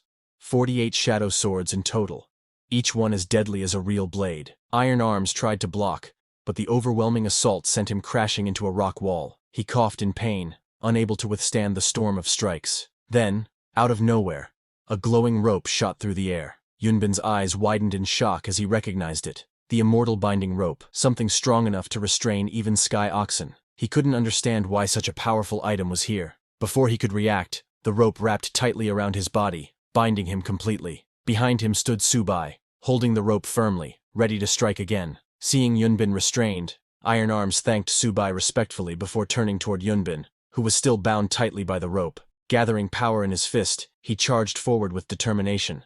His expression turned fierce as he punched Yunbin with full force, sending him flying backward. Without giving Yunbin time to react, Iron Arms unleashed a flurry of punches, striking repeatedly with incredible speed. Each hit landed powerfully, shaking the ground beneath them. Watching from a distance, Lin Wangqiu cheered loudly, saying she saw everything. Yin Yun smirked confidently. She believed Iron Arms' fists would completely crush their foe. But suddenly, Iron Arms stopped as he noticed something strange. The body of Yunbin started to look unusual. His skin seemed rough and lifeless. Kneeling down, Iron Arms frowned and said something felt wrong, because Yunbin didn't look human anymore. He looked like clay. Subai immediately realized that Yunbin was using a nascent soul technique, one that allowed him to manifest his spirit. However, he also understood that performing such a technique while still at the golden core level came with a heavy cost. Suddenly, Yunbin's spirit emerged from the clay and smirked. He challenged Subai, asking if the so-called master had the courage to face him directly. He mocked Subai for relying on ghosts and artifacts during battle. Drawing his weapon, he glared fiercely and shouted in anger, demanding how someone so cowardly as Subai could ever dare to call himself his master. Yunbin stood tall, his sword pointed forward, while Lin Wangqiu shouted for Subai not to be provoked. Hearing that, Yunbin turned in anger and yelled at her, saying his junior sister was too noisy. In an instant, he swung his sword with fury, sending a sharp strike toward Lin Wangqiu that knocked her back violently. She screamed as the attack was far too sudden to dodge. Yin Yun, watching from the side, sensed a chilling bloodlust filling the air. Her eyes widened. She could feel the killing intent behind that sword strike. Nearby, Bone Lord clenched his weapon tightly, realizing the power of the attack. He muttered that even he couldn't block such a sword and feared the worst, thinking the master's woman was doomed. However, before the sword could reach its target, Subai swiftly reacted and threw his sword. Seeing that, Yunbin laughed, saying the sword that was thrown couldn't possibly block his attack. Just then, a golden coin-shaped artifact flew through the air, glowing brightly. It intercepted the attack, shattering the sword's momentum and saving Lin Wangqiu just in time. Seeing that, Yunbin's expression twisted in disbelief, and he looked back. From behind, Little Snow stepped forward, reminding Yunbin that the one he attacked, Lin Wangqiu, was their junior sister. But Yunbin only glared back coldly, saying that a junior sister who protected the master was useless to him. Hearing that, Little Snow stared at him in disbelief, unable to comprehend what she had just seen. Her senior brother had actually attacked their junior sister. His actions felt foreign and unfamiliar, as if he were no longer the person she once knew. Realizing what he had done, Yunbin looked startled and quickly tried to calm himself. He admitted that he had lost control in the heat of the moment. He turned to Little Snow and thanked her for blocking the sword. He said that if not for her, he might have seriously injured their junior sister, Wangqiu, and couldn't have forgiven himself. Hearing that, Little Snow looked at him with softer eyes, thinking that he was still the senior brother she respected. As they were talking, a loud splash echoed as Subai's sword plunged into the spirit spring. Everyone watched in shock as ripples spread across the surface. Yin Yun gasped, realizing that Subai hadn't blocked the sword for Lin Wangqiu. Instead, he had thrown it into the spirit spring. Bone Lord questioned the purpose of such an act, something he had never heard of before. Even Yunbin let out a mocking laugh, facing Subai with a twisted grin. He asked if his master had gone mad, his tone filled with disbelief and ridicule. But as he stood by the spring, suddenly the water rippled strangely. His sharp gaze followed the disturbance as the surface began to tremble. Suddenly, the spirit spring's surface erupted in blinding light as a massive burst of fiery energy shot upward. From within the explosion, a majestic phoenix made of golden flames emerged, spreading its wings wide and illuminating the entire canyon. The onlookers stared in shock. Its power was overwhelming. Birdman was shocked to see a real phoenix. Bone Lord trembled, realizing it wasn't an illusion, but a real phoenix carrying an aura from ancient times. Yin Yun stared at the fiery creature, wondering if it had come from the sword. She remembered trying to absorb that very sword before, and smirked at the thought. Seeing the phoenix, Yunbin was stunned. He couldn't believe a phoenix of such scale had manifested. The spiritual energy in this world shouldn't have been enough to summon something this powerful, yet the impossible was happening before his eyes. The spirit spring glowed brightly under the wings of the fiery phoenix that soared above it. Subai stepped forward and told them that a spirit spring shouldn't exist in a world with such weak spiritual energy. But if it did exist, it must mean the spring had a guide. He continued explaining that there were only two substances capable of guiding spiritual energy: the spirit rhinoceros crystal and the guiding mist. Since the guiding mist was condensed from pure spiritual energy, something that shouldn't exist in this world, the only possibility was the spirit rhinoceros crystal. Lin Wangqiu seemed thoughtful, as Subai mentioned that the spirit rhinoceros crystal was useless to humans, but extremely valuable for nurturing divine weapons, one of the top 3 substances for that purpose. Little Snow watched her master, and couldn't help but admire him. Even though he had committed countless wrongs, his wisdom and insight still fascinated her deeply. The phoenix above them spread its wings wide, blazing with divine fire. Its golden flames filled the sky as it shot a fireball toward the ground, engulfing everything in searing light. Yunbin tried to withstand the heat, but the phoenix's fire was overwhelming. The holy flames were so intense that even coming close made one feel like melting. He called it the Flame Phoenix Holy Fire, a power so fierce that even a single touch could dissolve everything it touched. As the fiery phoenix raged across the battlefield, Yunbin realized their situation was hopeless. He shouted for Little Snow to retreat, admitting that they couldn't win against such power. They turned to flee, but before they could escape, a whip-like weapon lashed out from Subai's soul banner, binding Yunbin tightly. The immense force pulled him down, the ground shaking beneath him as he struggled to break free. The flames surrounded him, and the intense heat made it difficult to breathe. But suddenly, Yunbin's body turned into clay, and he escaped from the whip. As he ran away, his face twisted in frustration, and he muttered under his breath that his master had managed to survive yet another day. Seeing that, Yin Yun questioned why Subai didn't chase and finish them off. Lin Wangqiu agreed with her, saying that missing such a chance would make things harder in the future. Subai, still holding his sword, looked at the fading flames and calmly replied that nurturing a divine weapon didn't mean it had fully regained its true power. As the fiery phoenix's form loomed above them, he revealed the truth. The magnificent display had been nothing more than a bluff. As Subai stood calmly, holding his sword glowing with fiery energy, the golden phoenix spread its wings and entered the blade. The radiant light filled the cavern, making the air hum with divine heat. From a distance, Bone Lord watched, admiring his master's strategy. He remarked that his master's understanding of human nature was remarkable, using such a perfect bluff to scare the enemies away without even fighting. Birdman said it was a brilliant empty fort strategy, proving once again how formidable his master truly was. Then Subai turned toward Iron Fist and thanked him for his hard work. Hearing that, Iron Fist was stunned. As a servant whose life could be taken at any moment, he never expected his master to thank him sincerely. Soon after, the group approached the spirit spring. Subai dipped his feet into the glowing water, feeling its warmth ripple around him. As Subai sat inside, he told the others to join in, explaining that 1 hour in the spirit spring was equal to 3 months of cultivation. Hearing that, Yin Yun's eyes sparkled with excitement. She couldn't believe what she heard and exclaimed in joy, realizing that despite being the mighty weapon king, she had only been protected during the battle. Now, she had a chance to grow stronger. Determined, she shouted that she needed to break through and hurriedly jumped toward the spring, declaring loudly that she was coming. But as she leaped toward the spirit spring to jump in, Subai calmly explained that the spring wasn't ordinary. It was a non-Newtonian fluid, soft when touched gently, but hard when met with force. Before she could process his words, she hit the water's surface with full force. The surface instantly hardened, and she crashed painfully onto it with a loud thud, letting out a cry of pain. Lying on the water's surface, she groaned in frustration, scolding Subai for not warning her earlier. The others sat nearby watching her, some amused, others silent. Determined not to lose face, she pushed herself up,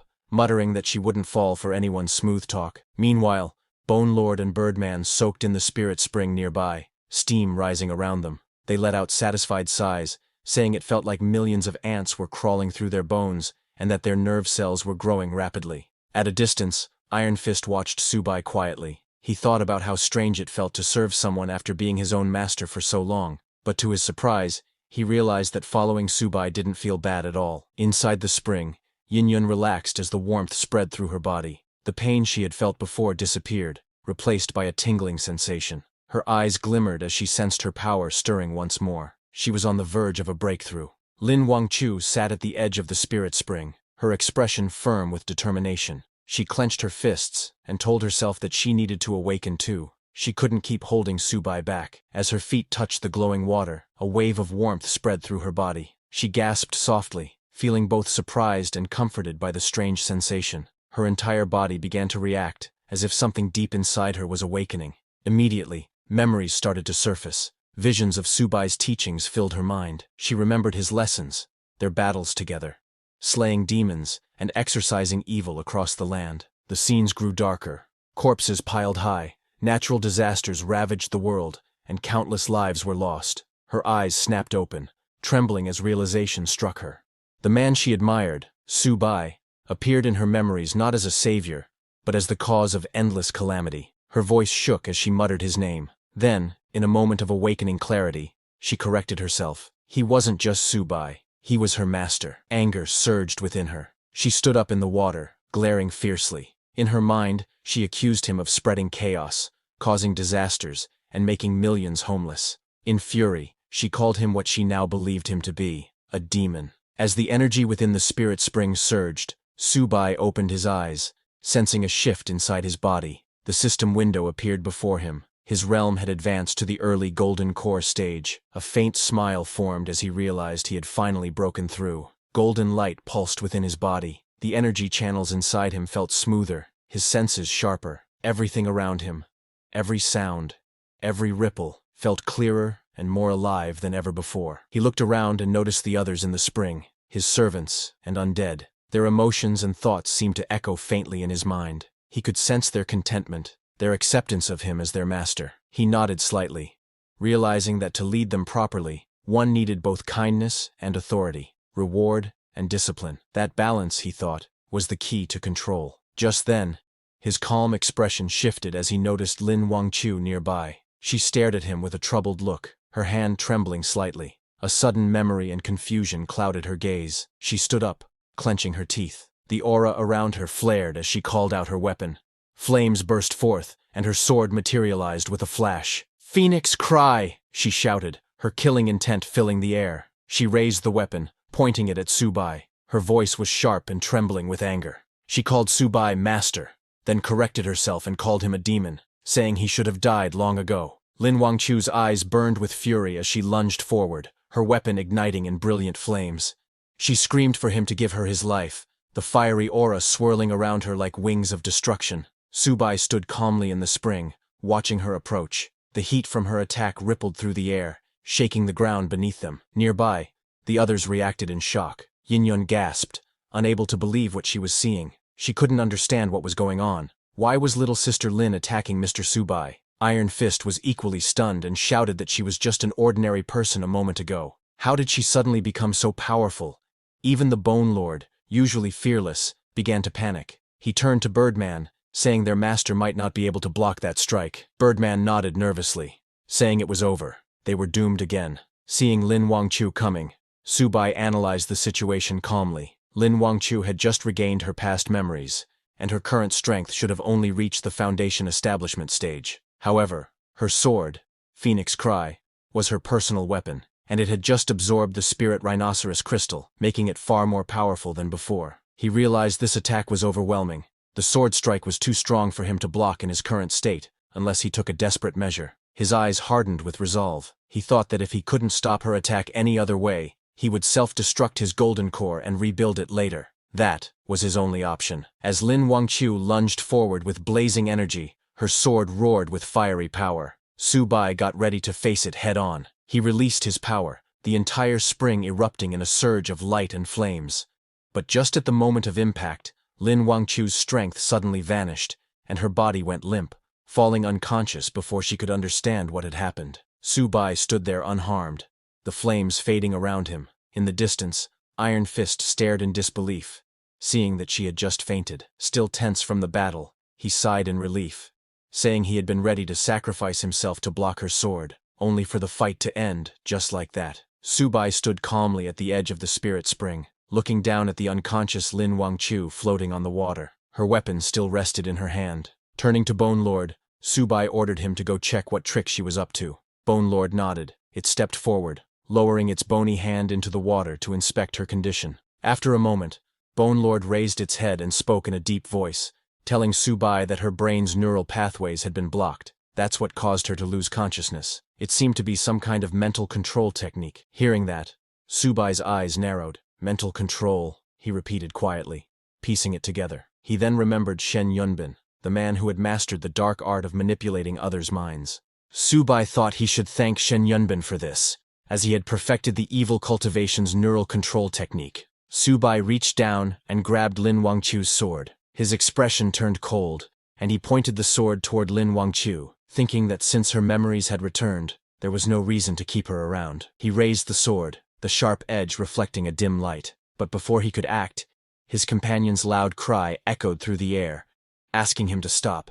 Yin Yun and Iron Fist rushed forward, eyes wide in panic. They stood in front of Lin Wangchu, begging Su-bai to reconsider. Yin Yun pleaded while spreading her arms in front of Lin Wangchu, telling Su-bai that if he wanted to kill her, then he should kill her first, because she believed Lin Wangchu didn't mean to attack him. Hearing that, Su-bai paused, his eyes flickering slightly as he looked at her desperate expression. Su-bai's eyes grew cold as he let out a sharp snort. With a flick of his hand, he tossed the sword aside, the blade striking the rocks with a loud clang. He turned slightly, his voice calm, but filled with killing intent. He said that once he left the spirit spring, the next time he saw Lin Wangchu would be the moment he killed her. Without another glance, he ordered Bone Lord, Birdman, and Iron Fist to follow him. Lightning surged around him as he took out his soul banner, his followers gathering behind him. As Su-bai moved forward, his thoughts darkened. Both Lin Wangchu and Little Snow had accused him of committing countless evils. Yet he, an immortal lord,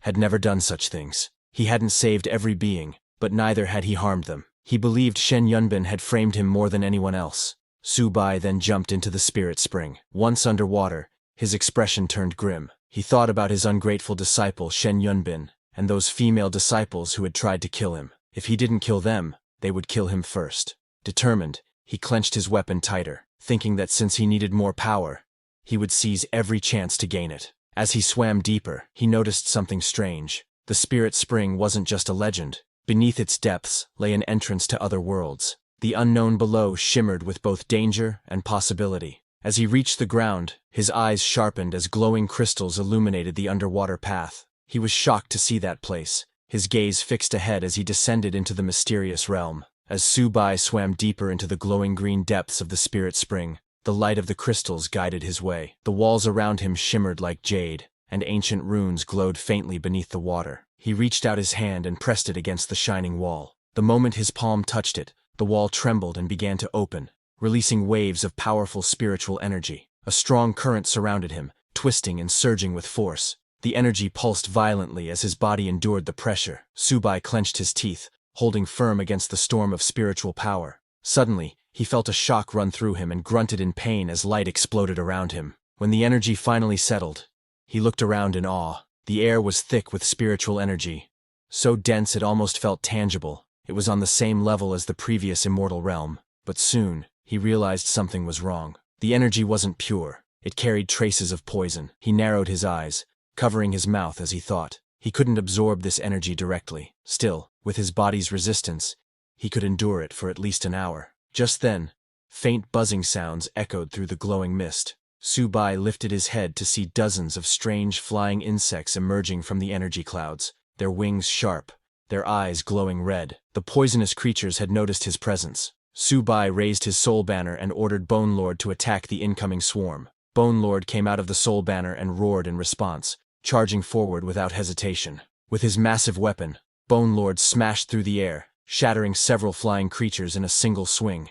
Each kill echoed with system notifications. As he killed advanced monsters, he gained 10,000 Souls Banner XP. The messages repeated rapidly, one after another. Subai noticed the change. Earlier, killing corpse minions and regular monsters hadn't increased the 10,000 Souls Banner's experience, but now the numbers were climbing. He realized the truth. These mosquito-like creatures were advanced class monsters, and there were countless of them swarming around. A faint smile formed on his lips as he muttered that this smelled good. Sensing the surge of energy in the air, he raised his weapon, the 10,000 Souls Banner, as ghostly wails filled the space around him. The banner spun violently, drawing in the souls of the fallen monsters.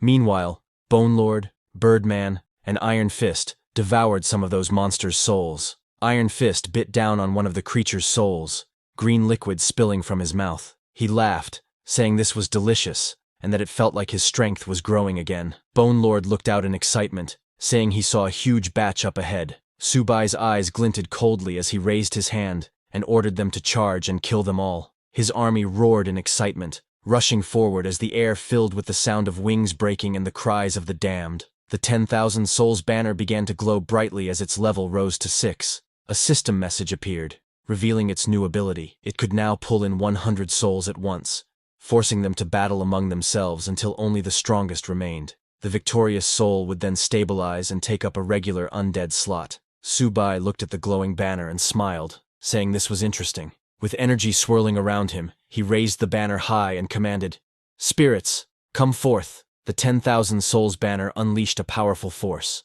Countless glowing mosquito-like spirits were pulled into an otherworldly space, their wings buzzing violently as they began to clash. One by one, they fought fiercely, struggling to devour each other until only the most powerful remained. Meanwhile, outside the spirit spring, in the cave glowing with a reddish hue, Yin-Yun rested quietly in the spring. Steam rose softly around her as she soaked in the warm water. Beside her, Lin Wangqiu was lying on the ground, but she slowly began to wake up. As she opened her eyes, she became cautious, her expression cold and serious. As she saw Yin-Yun still in the spring, she muttered under her breath, recognizing her as Yin-Yun, one of the people connected to that villain Subai. Her grip tightened around her sword's hilt as her thoughts darkened. She decided it would be safer to eliminate Yin-Yun first, before dealing with the main threat. But as she prepared to strike, a sudden wave of killing intent filled the cave. Yin-Yun sensed it instantly, her sharp eyes flashing open. She stared toward Lin Wangqiu, her calm replaced by focused alertness.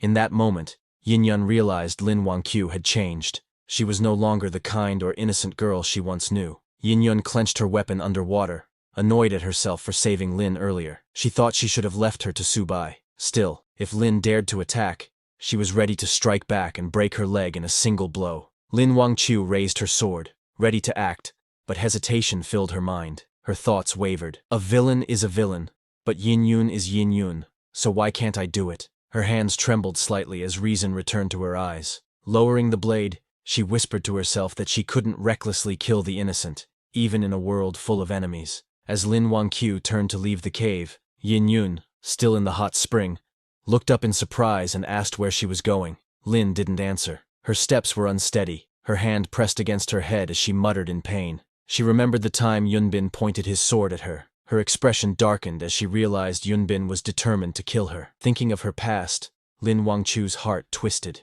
She whispered about her senior brother, wondering if he truly wanted to kill her just because she had chosen to stand by her master. And yet, her evil master had held back when dealing with her. Her head throbbed again, and she clutched it in pain. The more she tried to think clearly, the more confusion clouded her thoughts. Emerging from the cave into the light, she gazed at the blue sky and spoke softly to herself. She called her master a villain, someone unforgivable, and convinced herself that if he lived, the world would fall into chaos. She repeated again and again that she should trust and follow her senior brother. Just then, cold laughter echoed through the air, familiar and eerie. Lin Wangqiu froze, her eyes widened as she recognized the voice. It was her senior brother's laughter. Pain shot through her head as the laughter grew louder, echoing endlessly in her mind. She screamed, clutching her temples in agony. Dark birds flew up from the forest below, scattering into the bright sky as Lin Wangqiu fell on the mountain path, unconscious. At the same time, in the spirit spring,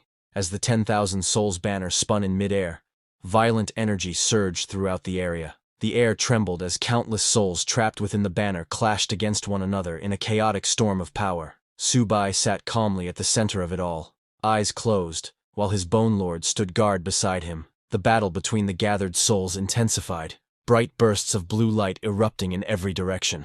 Iron Fist raised his armored fist, protecting the area from the soul fragments flying out of control. Moments later, Subai opened his eyes and said calmly that the banner had already collected 100 souls. Any more would be useless, as these mosquito-like creatures no longer granted him experience. It was time to move on. He stood up, gripping the 10,000 souls banner tightly. Just then, the ground shook, and a strange sound echoed through the air. His eyes narrowed as something massive stirred in the distance. A swarm of glowing mosquitoes filled the space, parting to reveal a giant among them, a monstrous insect that radiated overwhelming pressure. Its wings buzzed like thunder, and countless lesser creatures hovered around it in perfect formation. Subai's expression hardened. Seeing that, Iron Fist shouted that it was a commanding-level beast, a creature capable of leading an entire swarm. Bone Lord could feel the creature's presence pressing down on them. He was amazed by the creature's strong aura. Immediately, the commanding-level mosquito beast charged forward, its sharp legs slicing through the air with deadly speed. Subai gripped his weapon tightly, his eyes narrowing as the massive insect lunged at him. But before it could touch Subai, Iron Fist stepped in to block the attack with his armored arms. The impact was too strong. His armored arm shattered under the force. He fell back, clutching his injured limb in pain, muttering through gritted teeth that his arm was broken. Bone Lord quickly moved beside Subai and spoke in a deep, urgent tone, warning that this place was not suitable for a prolonged fight. He advised his master to withdraw before the situation worsened. Subai stood silently for a moment, thinking. His poison resistance was nearing its limit, and staying longer could be dangerous. Still, his gaze hardened as he looked at the giant mosquito beast hovering before him. Leaving now would be the safe choice, but letting such a valuable creature escape would be a great loss. With determination burning in his eyes, Subai decided that abandoning this treasure would be truly regrettable. Looking at his summons, Subai felt that their bodies were getting weaker. He realized that they couldn't hold on much longer and had to leave first. He swung his soul banner underwater and summoned them back into the soul banner. Then, from that glowing wall of spiritual energy, he came out of that world. He swam toward the surface, thinking that this world was still very dangerous. He needed to become stronger. He needed to break through. But while he was going, suddenly a very bright light came out of the wall of spiritual energy. Seeing that, he wondered if the giant mosquito was still following him. Suddenly the giant mosquito broke through the wall and came into this world. But just as it entered this world, its large body shrank into a smaller form. Subai looked at the red mosquito and thought to himself that it must have been weakened when it crossed into this world. He smirked slightly at this. He then said that since the mosquito was already here, it should not think about escaping. He raised the banner in his hand and swung it forward, telling the mosquito to get inside the banner. A large space unfolded, and the red mosquito was pulled inside, where many other smaller mosquitoes were. Immediately, the red mosquito started attacking the other small mosquitoes. Subai watched and understood that the red mosquito was suppressed because of its bloodline. He looked at that world behind the spiritual wall and thought that there was still much he had not explored, but he decided to stop chasing other worlds for now. Instead, he wanted to find more spiritual caves so he could grow stronger. He remembered being called the villain by Lin Wangqiu and wondered why that was. He also questioned why Yunbin had betrayed him. To understand these things, he felt he needed even greater strength. While swimming upward through the water, he asked Iron Arms what commanding level meant. Iron Arms replied that he had a catalog and offered it so Subai could understand better. Subai opened the scroll and found detailed information about different factions, lone individuals, and spiritual caves. He was pleased and said that it was very useful. Later, he returned to the red water pool. Yanyun there asked where he had gone. He ignored the question and asked where Lin Wangqiu was. Yanyun replied that Lin Wangqiu had left about half an hour ago and mentioned that she had tried to kill her too earlier. Hearing that, Subai told Yinyun that once someone turns bad, they cannot return to how they were. Yinyun crossed her arms and said that it was good. Lin Wangqiu did not act, or she would have killed her first. Subai got dressed and started walking out. From behind, Yinyun asked where they were going next. As they stepped out of the cave together, Subai told her that they were going to the next spiritual cave. Meanwhile, in the same mountain range, a group of hunters walked along the mountain road. One of them said that there was a place up ahead, and hoped they could find spirit stones to level up again. But then one of them pointed forward, saying someone was lying on the road. It was Lin Wangqiu. They moved closer, and saw a beautiful girl lying there in the middle of the path. Seeing that she was holding a sword, one of them said she must be a mutant. Their leader, a man in a mask, called out to the girl in white named Bai Yu. He told her that he found a mutant who had passed out and asked her to help. Bai Yu looked at Lin Wangchu and suddenly stopped. Her eyes widened. She felt something familiar. It felt like there was some kind of fate connecting them. Bai Yushu placed her hand on Lin Wangchu's chest, and green healing energy flowed out. Yushu told her leader that this girl had suffered a mental injury and that her nerves were unstable, but she also said they were lucky because they found her in time. Suddenly, Lin Wangchu made a soft sound as she began to wake up. She slowly opened her eyes and let out a weak sound. She sat up on the ground, looking confused. She looked at the white-haired girl in front of her and called out to her, saying she was her junior sister. Yu looked surprised and asked if she was being called sister. She asked Lin Wangchu if she knew her name was Yu. Hearing that, Lin Wangchu realized that Yu had lost her memory too, just like her. But then she thought that forgetting things might not be such a bad thing. Yu helped Lin Wangchu stand up, explaining that she had been attacked mentally, and if they had not helped her, she might have gone insane. Then someone asked who could be so cruel as to attack her. Hearing that, Lin Wangchu suddenly remembered everything. She held her head and screamed. She shouted that her head hurt a lot. Seeing that, Yu told Lin Wangchu that this mental attack was very vicious. If she had not treated her, the attack would have killed her. Lin Wangchu remembered someone laughing and realized that it was her senior brother. She said her senior brother wanted her dead. She looked at Yu and repeated that her senior brother wanted to kill her. She gave a strange laugh while saying it. Hearing that, Yu asked Lin Wangchu how she knew her name. She also asked who Lin Wangchu and this senior brother she mentioned were. Hearing that, Lin Wangchu looked troubled. She asked Yu what she should do. She wondered if she should trust her senior brother or trust her master. Hearing this, Yu asked which one was good and which one was evil. Lin Wangchu looked down at the ground and, with a deep voice, said that she didn't know anymore. Yu got confused hearing that. She told Lin Wangchu that she didn't fully understand what Lin Wangchu meant, but she knew that as mutants, their duty was to slay demons, uphold justice, and save the world. Hearing Lin Wangchu agreed. Her eyes became firm. Lightning formed around her body. She said that if she couldn't trust anyone else, then she would trust herself. She said she would fight beside Yu from now on, slaying evil and saving the world. Then Yu Pai's party leader, a man with a mask, introduced himself as Wang Zongyang. He welcomed Lin Wangchu to the Qingyang team. Lin Wangchu then introduced herself. The man in the mask said they would work together to kill evil spirits and save people. Lin Wangchu nodded and agreed to go with them. Then, as the group walked through a rocky path, Lin Wangchu thought the scene felt familiar. One of the men told her that there was a spirit cave ahead, and that spirit stones were inside. They asked her to come with them to pick spirit stones. Lin Wangchu answered softly that she would go. Meanwhile, at Yangshi City, in ruins, the sky was red, and the ground was covered in broken buildings and dust. Su Bai and Yun arrived there. But just as Yun looked at the city name sign, she got shocked, saying this was wrong. Hearing her, Su Bai got confused. He said that according to the map, the spiritual cave should be ahead. But Yun told him the place in front of them was Yangshi City. Hearing that, Iron Arms explained that Yangshi City was the first place where a disaster happened in the eastern province. Many people died, possibly over 1 million. More than 10 teams of powerful fighters came to help, but they were all killed. With a serious face, Iron Arms told them this place had become like hell on earth. But Su Bai didn't listen to them, and entered the city. Yun followed him, asking him to wait for her. She thought quietly to herself that she had gotten stronger recently, so she should be able to protect herself. Also because Su Bai was with her, she believed there was nothing to fear.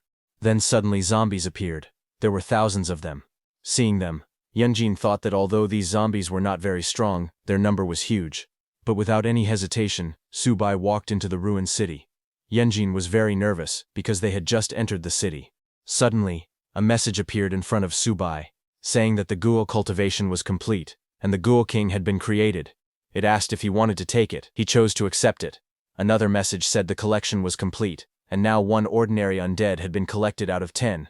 Hearing that, Su Bai lifted his soul banner and spoke to the Ghoul King, telling it to go. The Ghoul King, which looked like a large flying insect, flew out. It rushed into the crowd of zombies and began killing them. The zombies screamed as the Ghoul King attacked. Blood splattered everywhere. Bone Lord, watching from the soul banner, was shocked. He wondered if this was the master's new servant. He felt that the Ghoul King might even be stronger than him. Seeing the Ghoul King, Iron Arms realized that he still needed to train more. Yun watched as the Ghoul King killed all the zombies. She realized she didn't need to worry. She felt relieved. Subai looked at the Goo King in front and told it that it did well. He told the Goo King to come back into the banner, saying there would be a chance for it to become a powerful servant in the future. The Goo King entered the soul banner and was put in a barrier. Looking at Bone Lord and the others, the Goo King wondered if it would become a true servant like the others around the master. It said that it would work hard for its master. Hearing this, Bone Lord, Birdman, and Iron Arms grew quiet, not knowing what to do. Then a hand suddenly came out from under broken stones. An old man climbed out and called out for Subai to wait. The old man ran toward them. He thanked Subai and Yingyun for saving them, but he warned them not to go forward any further, because it was dangerous ahead. Hearing that, Yingyun smiled and told the old man not to worry. She explained that they both had special powers, and they were very strong. The old man shook his head and said softly that they did not understand. The old man then explained to them that Yangshi City was the first city to fall after the apocalypse. He said that the monsters in the outer areas were just ordinary ones, but the deeper someone went into the city, the stronger the monsters became. He said that inside the city, there were monsters taller than buildings. He mentioned that there was once a team of 30 superpowered people who entered. They were strong and killed zombies easily, like cutting melons. However, that entire team was wiped out before they could even enter the middle of the city. The old man continued. He said that he once saw a very strong man and woman holding hands and running away like they were desperate. In the end, the man was hit by a monster and died, his body crushed into pulp. Hearing this, Yingyun looked at Subai, and while hesitating, asked quietly if they should retreat. Iron Arms told Subai that the danger ahead was extremely great. He said that the most important thing now was for Subai to improve his strength first. Subai listened to them all and then smiled slightly. Subai walked forward through the ruined city, saying that luck has always been like this. He said this was both an opportunity and also luck. In the distance, the old man watched them. He sighed and said that it was hard to convince a ghost with kind words. A child beside him called the old man grandfather, and asked if those two were also going to face the huge monster. The old man told the child to call everyone out. He said that since the zombies were killed, they were free and could leave. Hearing that, the children cheered loudly. They shouted that everyone was saved. Hearing the child's voice, more and more people came out from hiding and began to celebrate. They laughed and said that they were finally saved. They called for others to come out too. A large group of survivors gathered in the street. They shouted that they were saved and safe now. But suddenly, a man who was hiding in a cave shouted at the boy named Xiaodong, telling him that his real grandfather was still lying in the basement. The man in front of them was not his grandfather. He told them to come back quickly. Hearing that, Xiaodong turned and looked at the old man in confusion. He called out, asking if this person was really his grandfather. The old man lowered his head and suddenly smiled strangely. Then the old man's body changed. A monster inside him came out, with long tentacles forcing their way out of his mouth. The monster spoke, saying that they had finally come out and shown themselves. The monster's tentacles spread out as it revealed its true form, shouting that it was starving. A huge mutant monster appeared. Everyone panicked. They shouted that it was a mutant and they should run. People fled in fear, trying to escape as the monster's tentacles chased and surrounded them. Because they had gotten so close, they could not escape. People were being dragged and wrapped by the monster's tentacles. They shouted in fear, asking for help. The monster made a creepy laughing sound as it looked at them. Then the monster opened its mouth full of sharp teeth, tossed people into the air and bit down. Blood splashed everywhere, as the monster, extremely hungry, ate them all. Yingyun looked around the empty street. She lifted her head toward the tall buildings and said that the place smelled strongly of monsters. Even so, she noticed that there wasn't a single monster walking on the road. Her expression showed confusion as she stood ready with her weapon. Far ahead, Subai walked calmly with his weapon resting on his shoulder. Yingyun followed behind him, but the shadows of several monsters moved quietly around them. Yingyun suggested that they should take a detour, but Subai told her to hold on because they were almost there. Yingyun stepped forward with confidence. She said she was very brave and wanted to follow him even in a dangerous place like this. As she took another step, a monster hiding below grabbed her leg. Its fingers wrapped tightly around her thigh. At that moment, a monster lunged forward with its mouth wide open, showing sharp teeth inside a dark circular throat. Its body twisted in the air as it prepared to attack. Yingyun looked around quickly as more monsters suddenly leaped from the buildings and the ground. Their bodies flew toward them from every direction. She realized what was happening and shouted that it was an ambush. Subai turned slightly, while Yingyun raised her weapon, surrounded by many monsters closing in fast from all sides. The air filled with swirling movement as the creatures rushed toward them. Subai immediately raised his soul banner and summoned the red mosquito, ordering it to go. The monsters rushed toward them, but Subai's summoned mosquito moved first. It shot forward and cut through the monsters in a single sweep. Bodies were thrown into the air as blood splashed across the road. A system message appeared in front of Subai, saying that killing an advanced monster gave him 10,000 points and more experience for his soul banner. He looked at the message and thought quietly. He realized every monster here was an advanced class. In other places, such monsters were treated like small bosses. But in this strange city they were no different from mosquitoes from another world. Subai smirked slightly as he understood what that meant. Since they were all advanced monsters, he simply needed to deal with them, one after another. With a firm voice, he ordered his other summons to kill again. His undead team of Bone Lord, Birdman, and Iron Fist charged forward with lightning covering their bodies. Birdman cried out loudly and flew into the sky.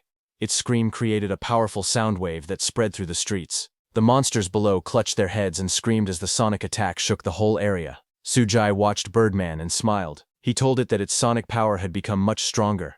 The battlefield shook as the fight continued. Bone Lord rushed forward with his heavy armor and giant axe, smashing through the crowd of monsters. Above him, Birdman spread its glowing wings and released waves of spiritual sound, shaking the creature's minds. The mosquito creature moved quickly between enemies.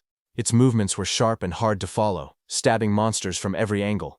Beside it, Iron Fist blocked attacks with his metal arms and struck back with powerful punches. Their teamwork made the front line stable. Together, their cooperation looked surprisingly well balanced. The scene showed many monsters falling from their combined attacks. Not just them. Yin Yun also landed a solid hit on one of the creature's heads. The impact sent the monster flying. She looked around at the battlefield filled with low-level monsters. She stood behind Subai and asked calmly why they were wasting time killing such weak creatures. Subai did not answer immediately. Instead, he stepped forward. His hand gripped the soul banner tightly, and power began to surge around him. Lightning-like energy wrapped around his arm and the weapon. Suddenly, a huge burst of blue energy shot upward. It spread out like a storm, wiping out all the weak monsters in front of him. Bodies scattered, and the ground cracked under the force. In the middle of the explosion of power, Subai stood calmly holding the spear, surrounded by the bright blue glow. He finally spoke, saying that killing these creatures was meaningless, and that they were only clearing the path ahead. Then, as the dust settled, the view shifted to the tall buildings nearby. A quiet message appeared, hinting at the next goal, the second item. Another glowing system window floated above Subai, showing that the 10,000 souls banner had leveled up to level 7. Subai looked pleased as he watched the message. He smiled lightly and thought that 1,000 monsters had been killed very quickly. Another system message appeared, explaining a new ability. It said that the banner could now refine the absorbed souls and turn them into energy that his servants could use. It also said that both Subai and his servants would gain some abilities from the refined souls. A large ancient cauldron appeared, releasing streams of bright blue energy that flowed upward like twisting water. The refining ability activated, pulling soul energy into the cauldron. Subai observed the change and realized this ability gave him even better ways to motivate his underlings. As the energy spread out, it wrapped around his summoned servants.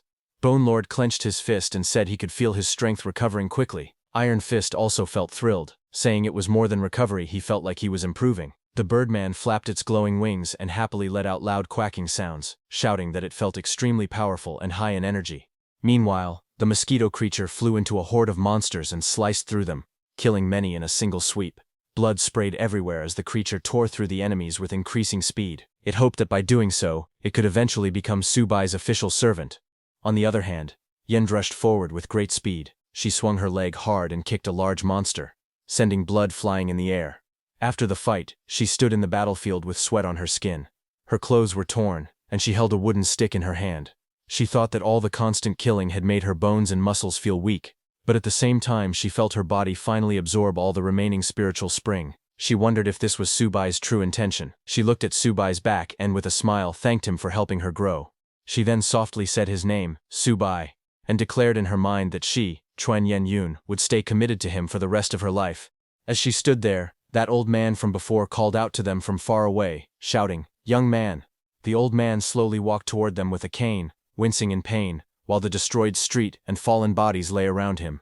Yen Yun turned, worried, and ran toward him while supporting his frail body.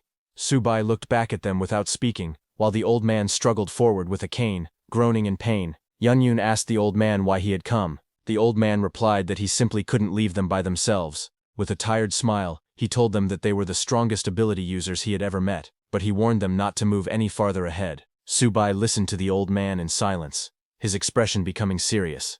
Then he turned away, gripping his soul banner. but his full attention was behind him on that old man. He told his summons to get ready for battle, and told the old man not to worry about them. The old man leaned heavily on his cane, his face strained with fear and exhaustion. Yin Yun stood beside him, protectively. As she tried to speak, something unexpected happened. A tentacle-like creature suddenly wrapped tightly around her upper body. Her eyes widened in shock, and she gasped. She stared at the monster restraining her, and shouted in disbelief. But before she could understand anything, she was suddenly grabbed by a thick tentacle. She let out a sharp cry as the tentacle wrapped around her waist and legs, pulling her upward. Her body twisted in the air while the creature dragged her closer. In the next moment, the huge monster opened its enormous mouth. Countless sharp teeth lined the inside of the dark hole. The tentacles pulled her closer and closer toward that gaping mouth as she struggled, biting down on one of the limbs in fear.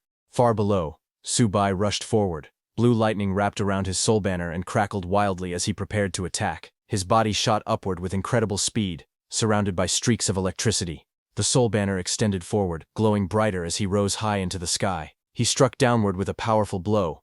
His attack cut through the monster's tentacles, sending Yin Yun flying out of its grasp. The giant creature's limbs split apart, shaking violently from the impact.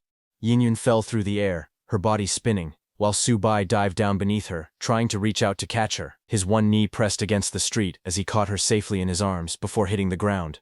When Yin Yun opened her eyes, she saw Subai standing straight beside her. She leaned against him, breathing hard after the near escape. He remained calm, holding his soul banner at his side. He proudly announced that he had reached the Golden Core stage, and that his perception ability had improved. He told that tentacle monster that he could sense an aura full of death, and that such a trick would not fool him. The giant monster's massive tentacles writhed in the air as its body shifted and pulsed. A thick mist spilled from its form while loud, heavy breaths echoed around the ruined street. Yin Yun coughed weakly, her body trembling. She looked ashamed and murmured that she had been a fool. Subai held her close, glowing green energy flowing from his hands into her chest as he healed her. His gaze was calm and focused. He told her not to talk, and reminded her that she was lucky to still be alive. Even while wincing from the pain, she whispered to him not to worry about her and urged him to handle the monsters instead. Above them, the monster suddenly burst into laughter. Its enormous limbs moved apart, revealing a row of glowing eyes hidden beneath the folds of its flesh. Drool dripped from its sharp teeth as it taunted them, saying that it didn't matter if they had figured out its trick. The creature's mouth expanded into a giant circular maw full of spiraling teeth. It roared that today, Subai and his summons would become its meal. Subai tightened his hold on her and stepped back, preparing for the imminent strike. But before the monster could attack, the Bone Lord suddenly leaped forward with his massive sword raised. His eyes glowed fiercely as he shouted at the monster to stop its rampage. He declared that if anyone wanted to touch his lord, they would have to go through him first. In a burst of speed, he clashed with the monster's tentacles. His blade sliced through the air again and again, while the monster's limbs whipped toward him.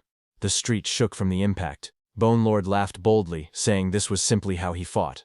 Above the battle, the giant red mosquito hovered with its wings buzzing rapidly. It boasted that speed and assassination were its specialties. As it prepared to attack, the huge monster with many tentacles stood in the ruined street as its long limbs twisted around its body. The red mosquito suddenly landed on the monster's shoulder, its wings beating fast under the red glow around them.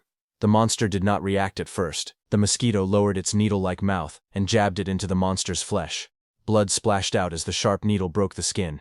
The monster's tentacles moved wildly the moment it was pierced. It swung its arms and tentacles with great force, shaking the mosquito away. The mosquito flipped and fell through the air as the monster's limbs smashed around, filling the scene with violent motion. Then the monster looked down with a cold expression. Its sharp teeth curled into a grin. In a low, mocking voice, the monster called the mosquito a noisy thing and asked if it was even worthy of sucking its blood. Far above them, a figure rushed downward through a tall blue light. The shape of the man's body was clear as he dropped at full speed. He shouted "Monster!" as he fell like an arrow. It was Iron Fist, who shot down with his fist pulled back, his face full of determination. As he came close, he yelled for the monster to take his punch. His fist slammed into one of the monster's tentacles with explosive force, sending shockwaves in all directions. The impact created a loud burst of light and sound. But when he landed, Iron Fist's expression changed suddenly. His eyes widened, and sweat rolled down his face. He shouted that something was not good. The monster's body suddenly swelled and opened like a giant trap full of sharp spikes. Iron Fist fell straight toward it, and he looked shocked as he shouted that it was a trap. Before he could react, he dropped into the middle of the creature's expanding body. Then the monster closed around him, and he reappeared on top of its swollen back. The monster's tentacles wrapped and moved with terrifying speed. Iron Fist pushed himself up, but blood splattered around him. He yelled for his lord to run. He said this monster was stronger than a commander-level creature. Immediately, Bone Lord rushed forward, shouting for Iron Fist not to panic. He said he was coming to save him. Iron Fist warned Bone Lord to be careful. While he was going, suddenly one of the tentacles that Bone Lord had cut earlier attacked. Bone Lord was shocked to see that the tentacles could survive independently. The monster attacked the Bone Lord with huge force, sending shockwaves through the street. On the other hand, Yin-Yun slowly opened her eyes. Her green pupils looked weak, as if she was waking up after being unconscious for a long time. She found herself in the arms of Su-Bai. He explained to her calmly that in a place filled with zombies, an old man had appeared to give advice, and anyone with basic common sense would know that such a thing was not normal at all. Yin-Yun lowered her eyes and nodded softly. She said she understood. Then she looked up again, her cheeks turning pink. She told him not to be so harsh with her. She reminded him that she was still just a girl. In the next moment he let go, and she slipped from his arms with a shout of surprise. She landed awkwardly, staring at him in shock. He looked down at her and replied bluntly, telling her that she did not act like a girl. She winced and warned him jokingly, saying that what he said was enough to get someone killed. She then sat on the ground in frustration, pouting with an angry expression. She muttered to herself, wishing that he, being such a straight-faced man, would remain single forever. Not far away, the massive tentacle monster towered over the destroyed city. Su-Bai now stood facing it, holding his weapon. Yin-Yun sat behind him, watching as he prepared to confront the creature. Su-Bai reached a calm state after forming his golden core. He realized something important. He understood that he still had not found his spirit sea. Because of that, he quietly admitted that he did not know what he was able to touch inside this inner space. He reached out his hand toward the strange glowing subspace in front of him. Light flickered, forming glitch-like colors around the surface as he got closer. As his hand neared it, he suddenly felt something change. His eyes widened slightly. The bright light washed over his face, and he gasped softly, realizing that something unexpected was happening. The next second, his hand gripped the handle of a weapon that began to reveal itself from the glowing surface. The blade slid out with a sharp motion, accompanied by bright symbols and a surge of spiritual energy. The weapon was large, heavy, and shaped like a deadly saw blade, with jagged edges and a core that glowed like a red gem. As soon as it fully appeared, it released a violent burst of power. Purple lightning wrapped around the blade and crackled through the air. Su-Bai stood tall with one arm raised high, holding the blade as purple lightning exploded around him and stretched toward the sky. This blade in Su-Bai's hand was the blade he used before entering the God realm. Wherever it moved, even gods would fall. The blade held a record. A single golden core realm cultivator once used it to kill a cultivator from the god wandering realm. That was why it earned its name, the Sawing God Blade. He looked at the weapon with calm familiarity. Lightning continued to dance around it as he tightened his grip. With a slight confident smile, he greeted the weapon like an old companion and said that it had been a long time since they last met. The giant octopus-like monster narrowed its glowing eyes, watching Su-Bai from a distance. Its expression showed annoyance, and it muttered to itself that he was playing tricks. It whispered a question to itself, wondering what the God-wandering realm and the Golden Core realm even meant. But suddenly, its hesitation turned into rage. Its huge jaws opened wide, showing rows of sharp teeth glowing red, and it roared loudly, telling Su-Bai to go and die. At the same moment, the creature's many tentacles swung forward, trying to crush him. Su-Bai held his weapon tightly. Purple lightning crackled across the blade as he moved. His eyes were calm, and his body leaned forward as if he were ready to burst into action. In the next moment, his whole body shot upward, leaving behind streaks of purple energy. The monster raised its massive limbs to block, but Su-Bai came down fast from the sky. Lightning wrapped around him like a storm. He swung the huge serrated blade with both hands. The monster's red eyes widened as it realized what was happening. It tried to react, but it was too late. The blade sliced downward in a long bright line of purple light. A thin vertical beam appeared from the sky to the ground, cutting straight through the creature. For a brief moment the monster froze completely still. Then its huge body split apart from top to bottom. Purple lightning flashed across the cut, and an explosive wave followed. A violent blast of yellow and orange flames erupted as the monster's body exploded. Pieces of limbs flew outward, swallowed by the huge explosion. Pieces of the monster's tentacles fell everywhere. An iron fist came out of the monster's stomach and crashed to the ground. He let out a pained groan as he struggled to get up, surrounded by broken flesh. Not far away, Yenjun watched the destruction with wide shining eyes. Behind her, Bone Lord and Birdman stood proudly. Birdman stared at the scene and asked if this was truly the Lord's strength. Yenjun looked amazed. She noted how the monster was defeated so quickly. and said that Subai was incredibly strong. Just then, a faint laugh echoed from the ground. Yunyun and Bone Lord turned their heads toward the sound. The broken pieces of the monster twitched, and a faint voice murmured, "Awesome," from somewhere inside the pile. Suddenly, what remained of the monster began to move again. Tentacles shot upward, smashing against the ground and scattering rubble. A dark voice warned them not to think they'd won.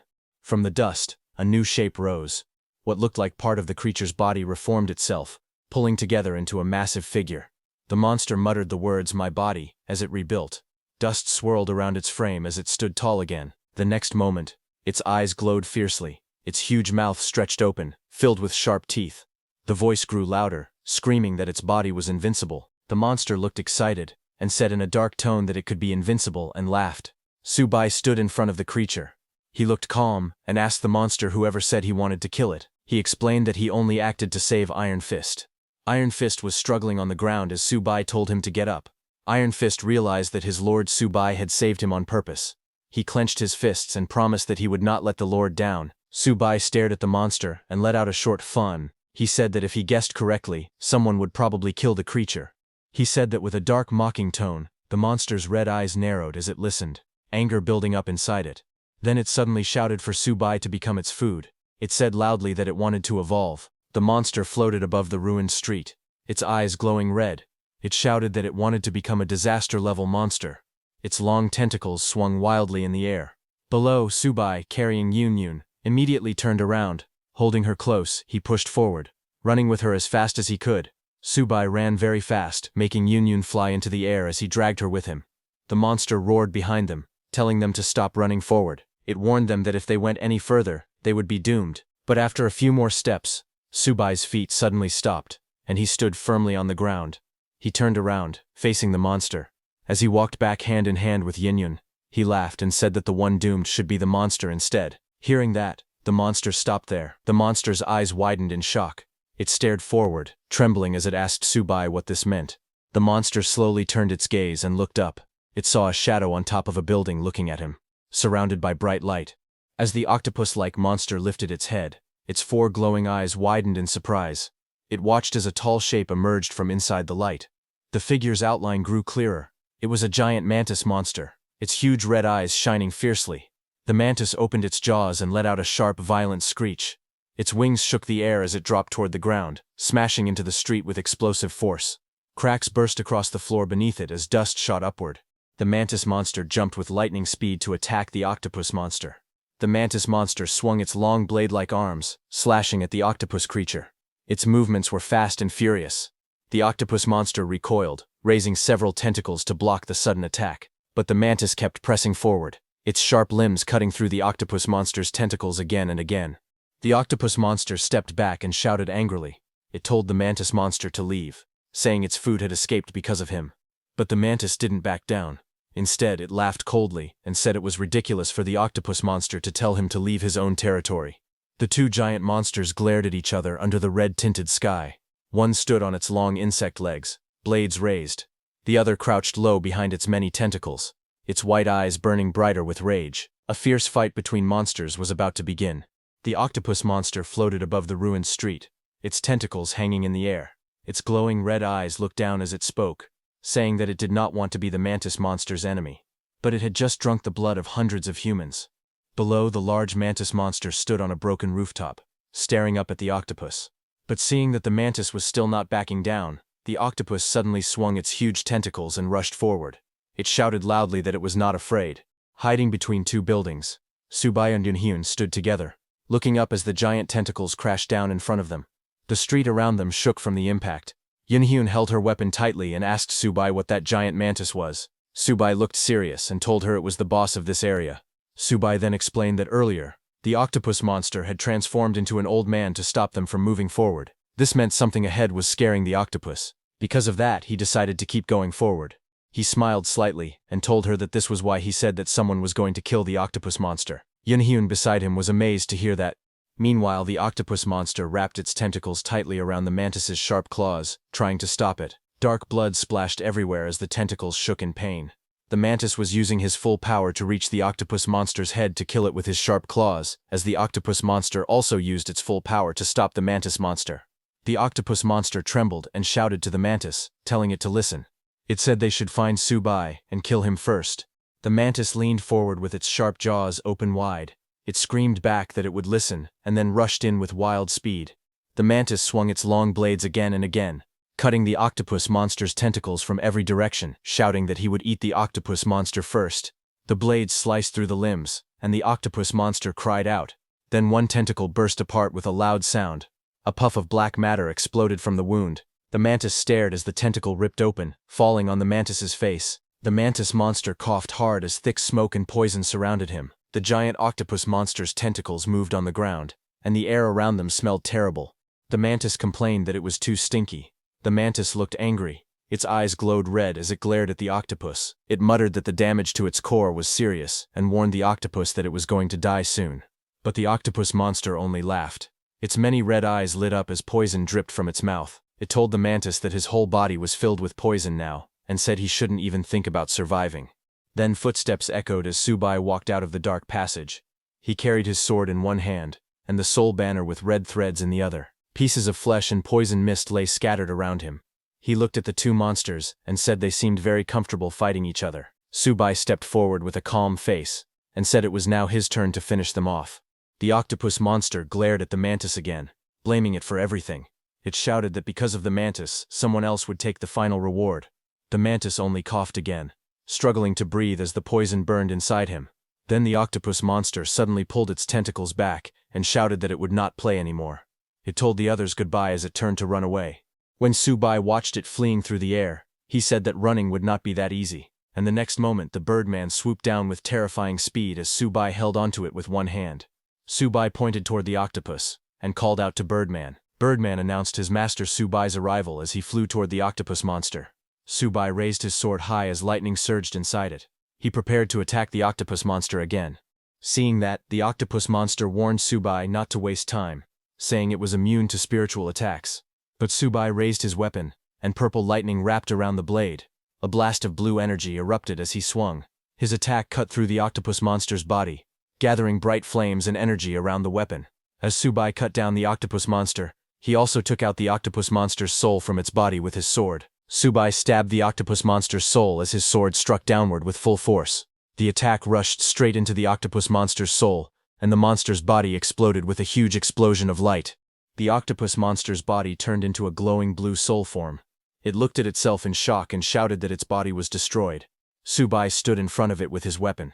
He calmly explained that after reaching the soul realm, a soul could float outside the body. He said that cultivators were not afraid of outside injuries. Subai then smiled and said this was the reason the Sol God blade was invincible. He explained that the blade's teeth could pull out a soul. Hearing that, the octopus monster screamed in disbelief, saying it was impossible. Its glowing soul form twisted wildly as its soul was being dragged out. Subai extended his soul banner and activated it, telling the octopus monster that it was full of energy before, but pulling its soul out had a cost. Now it was at the end of its strength. Then with full power, Subai raised his soul banner high into the sky as its red ribbon flew wildly. Subai shouted for the soul of the octopus monster to come to his banner. The monster screamed loudly, begging and crying as its soul was sucked toward the soul banner. The glowing skull on Subai's soul banner suddenly flashed and spun, pulling everything in. A last loud scream came from the octopus monster's soul as it got absorbed by the soul banner. When Bone Lord, Birdman and Iron Fist saw how powerful the octopus monster was, they feared their status would drop because of this fight. In the next moment, Bone Lord, Birdman and Iron Fist looked back as the octopus monster's soul appeared inside the soul banner, but its soul was stabbed with long dark spikes to prevent it from doing anything. The octopus soul burst with bright blue light as it screamed in pain when those spikes pierced through it from every direction. After its soul was subdued, Subai stood up with his soul banner covered in red ribbons. He smiled and told his undead soldiers that they worked hard in this battle, and told them that he would turn the octopus monster's soul into energy for them to absorb. Hearing this, Bone Lord, Birdman and Iron Fist looked surprised. They couldn't believe that their lord actually did this. All three of them kneeled and thanked their lord. They said they were willing to sacrifice their lives for him. Then they immediately started eating the octopus monster's soul, and glowing blue energy flowed into their bodies. Birdman sighed in comfort. Bone Lord said it felt marvelous. Iron Arm said it smelled so good. Meanwhile, the octopus soul cried out, begging them to stop. Watching them, Subai looked calm. His blue eyes shone as he thought to himself, He believed that rewards should be given when deserved, and punishment should also come when deserved. He silently decided that in this life, his disciples must never betray him again. Subai then turned around to finish off the mantis monster. But to his surprise, that mantis monster had disappeared from there while he was dealing with the octopus monster. Subai closed his eyes to sense the mantis monster's presence because at the Golden Core realm, a person can already use spiritual consciousness to sense things. After activating his spiritual consciousness, Subai opened his eyes, which glowed blue as he focused. A blue spiritual grid rose around him, shaping the buildings and streets into glowing blue lines. He stood in the center with his blade ready. Looking around, Subai finally located the mantis monster, which was hidden right behind him in a building. Realizing that the monster was over there, Subai moved with lightning speed. Blue and purple energy burst out as he dashed forward at high speed, slicing that whole building in half. He slashed down with his heavy blade, and the attack landed on the giant mantis monster. The blow crashed into the monster with a loud impact. The mantis screamed loudly in pain, its sharp voice echoing through the street as it struggled from the attack. The giant mantis looked frightened. It raised its arms and shouted, asking its lord to save it. Suddenly, the sky turned bright red, and lightning struck, showing that something was coming. A loud sound burst through the clouds. A powerful voice echoed from above, asking who dared to cause trouble. The voice warned that no one should come to Yangshi City and act wild. The red clouds twisted, and the ground cracked open. The figure above shouted again, saying the intruder must be tired of living.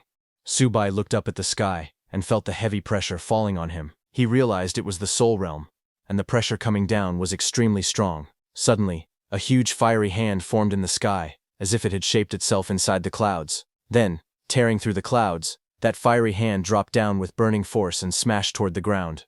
Seeing that fiery hand coming toward him, the mantis monster smiled. The mantis monster pointed at Subai and laughed, telling him that his time of death had finally come. But Subai gripped his sword tightly as the giant mantis loomed before him. He let out a cold snort, his expression unreadable. The mantis flinched back slightly, its red eyes widening as it stammered in disbelief, asking if he was still not stopping. Without responding, Subai swung his weapon in a swift, deadly motion. A flash of blue energy erupted from his blade, slicing through the air toward the mantis. The creature screamed in agony as the strike connected, blue light cutting across its body. Just as Subai killed that mantis monster, that fiery hand came down directly at him. Subai raised his soul banner and sucked in that mantis monster's soul. Within that blazing storm, Subai's figure was barely visible, flames overwhelming everything around him. From below, Yinyon yelled Subai's name in worry. That massive fiery hand hit Subai and smashed him into the ground with a solid impact, destroying and burning everything around.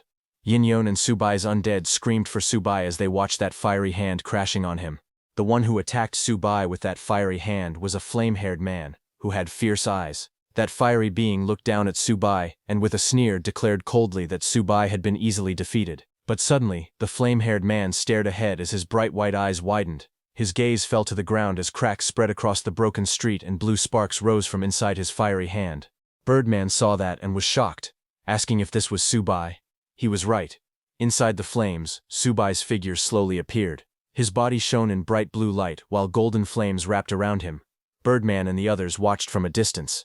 Birdman shouted in excitement that his lord was alive. He absorbed the octopus monster's skills. Then the blue light faded from Subai's body, and the golden flames scattered like smoke. Subai stood calmly with his sword resting over his shoulder. The air twisted around him as the fire swirled in a circle. He looked normal again. Birdman was shocked to see that Subai restored to his original self. High above the ruins, the flame-haired man jumped onto a cliff. He raised his hand and golden flames gathered and stretched behind him like a giant burning wave. The flame-haired man stared down at Subai. His bright white eyes narrowed a little. He looked closely at Subai's face and thought to himself that this person looked familiar. As Subai stood with his weapon in hand, his expression calm yet sharp, the flame-haired man looked at him closely and thought to himself that this man looked like that benefactor he once met. His eyes moved down to the blade Subai held, realizing that even the knife looked similar to the one that person used. Suddenly, a memory flashed through his mind. He remembered a forest path between tall cliffs. Herds of animals were running wildly, and monkeys screamed as they fled in panic because from the mountains some huge monsters were coming out. While running from tree to tree, one monkey looked back and was terrified. He saw a huge three-headed beast charging out from the shadows of the mountain. Its glowing red eyes locked onto the fleeing creatures, and its roar shook the valley. That monster opened its mouth and sucked in all the creatures who were running away. They were pulled straight into the monster's mouth. The monster swept all the creatures off the ground as they screamed. That monkey tried to stop himself by grabbing a branch, but in front of that monster's power, the branch easily broke, lifting the monkey into the air. The monkey screamed as he was tossed helplessly through the air. Just then, with a blinding flash of light, a dark silhouette appeared through the beam. In front of the giant beast that had been attacking the forest creatures, a figure descended from the sky holding a massive sword. That shadowy warrior landed with grace, his long robe flowing in the wind. The man's silver hair shimmered under the sunlight as he raised his weapon high into the air. His sharp blue eyes glared at the beasts, and in a cold, commanding voice, he called out to the monster. Lightning streaked across the sky, and power gathered around that man's sword, surrounding it with blue arcs. With a furious roar, he leapt forward and slashed down with all his strength, yelling at the monster to die. This man was none other than Subai, in his previous life. His blade cut through the air like a thunderbolt, aimed straight at the monsters below. The creature roared as Subai came down with a bright blue slash bursting across, cutting through the creature with overwhelming force. Just as the monster was cut in two, its body exploded with a massive blast, releasing all the energy it had consumed into the surroundings.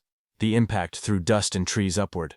Lightning surged as Subai's figure stood firm in the center of the explosion, his sword held tightly in his hand. That firehead man remembered that his benefactor, even while in the Golden Core realm, had defeated people from the Divine realm. But after the battle, he had fallen near death. His body lay on the ground in a desolate place. Strange-looking beasts wandered around him, but none of them dared to come close. They only watched from afar. Only one small monkey, which was that firehead guy in his past life, approached. It carried a fruit in its hands and placed it gently beside the fallen Subai. Firehead guy remembered that before leaving, the benefactor had given him a technique called the Heavenly Spirit Technique. The flame-haired man, in his monkey form, held that thick wooden scroll in his hands as Subai explained to him that with this technique, one only needed to eat fruits that absorbed the essence of heaven and earth to cultivate and grow. Firehair Guy remembered Subai's last words, who told him that their fated encounter ended there, and how far the monkey could go from now on would depend on his own destiny. Now in the present, the flame-haired man looked at Subai on the ground, who reminded him of his benefactor. On the ground, Subai was also looking at the flame-haired guy, ready to fight back. The fire-haired man glared down and said that Subai below resembled his benefactor. He called that crime 1. He added that Subai's blade looked like his benefactor's blade. That's crime 2. Then he pointed out that Subai had killed his subordinates. That's crime 3.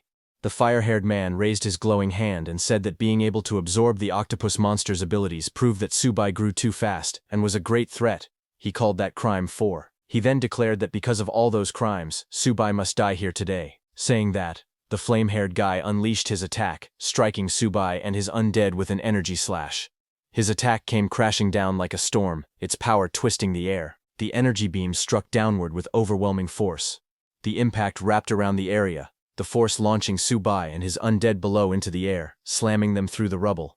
His strike was so powerful that buildings broke apart and scattered across the ground as the energy ripped through them. A massive blue shockwave exploded across the city, tearing through buildings and lifting them into the air. The entire skyline twisted as the blast rushed outward.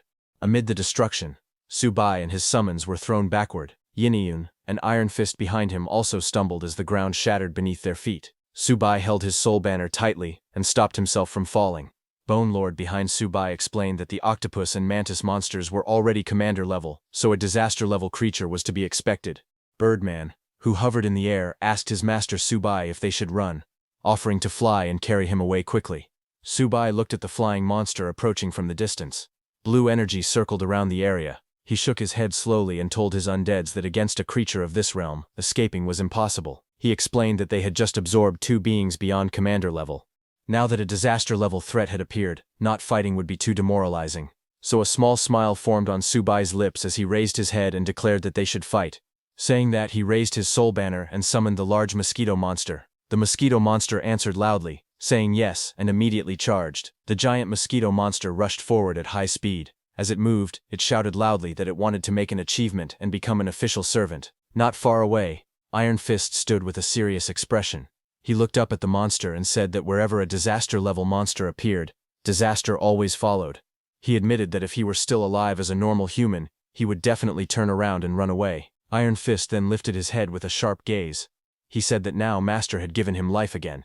Because of that gift, he declared that he, Iron Fist, would absolutely follow Master's orders. Saying that, with a loud cry, Iron Fist jumped forward with full force. At the same time, Bone Lord also raised its weapon and shouted that their lives were all given by Master, and there was nothing to hesitate about. Birdman followed, and all of them charged ahead together, ready to fight.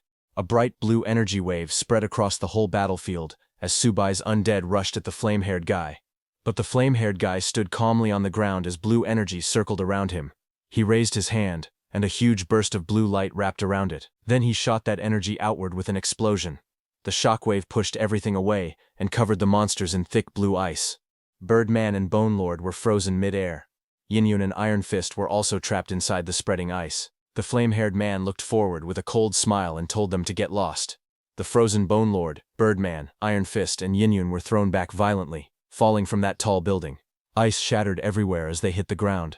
Bone Lord let out a painful sound while falling with the others, all covered in broken ice. That flame-haired guy floated above the ruined street with lightning swirling around his body.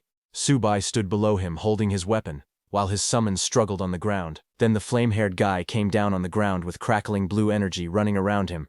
The air shook from the pressure he released. Nearby, Yin-Yun and Bone Lord sat on the ground, looking at him with fear. Iron Fist stared up in shock. His face was pale, sweat rolling down his cheeks. He asked with a trembling voice if this power was really disaster level. Bone Lord on the ground growled that if he had regained his full strength, he could defeat the flame-haired guy with a single strike. But Birdman beside him told him to be quiet, saying they were far too behind to catch up right now. But suddenly Yin-Yun's green eyes widened when she saw Subai step forward. Subai walked toward the flame-haired guy, while debris cracked under his feet. Seeing that, Yin-Yun called Subai's name. But Subai continued walking, his steps heavy and firm. Dark red energy rose behind him like a shadow. Seeing that, Yin-Yun asked loudly what Subai was doing and if he had gone mad. But Subai kept walking, holding two weapons, his eyes glowing red in the darkness. That's all for today, everyone. Before we wrap up, I want to let you know that we've recently launched a membership program here, where you can enjoy perks like early access to videos and soon, exclusive content just for members. You'll also receive custom badges and emojis to enhance your interactions. If you're interested, consider joining our membership to enjoy these benefits. Check out the link in the description to join. See you all in the next video.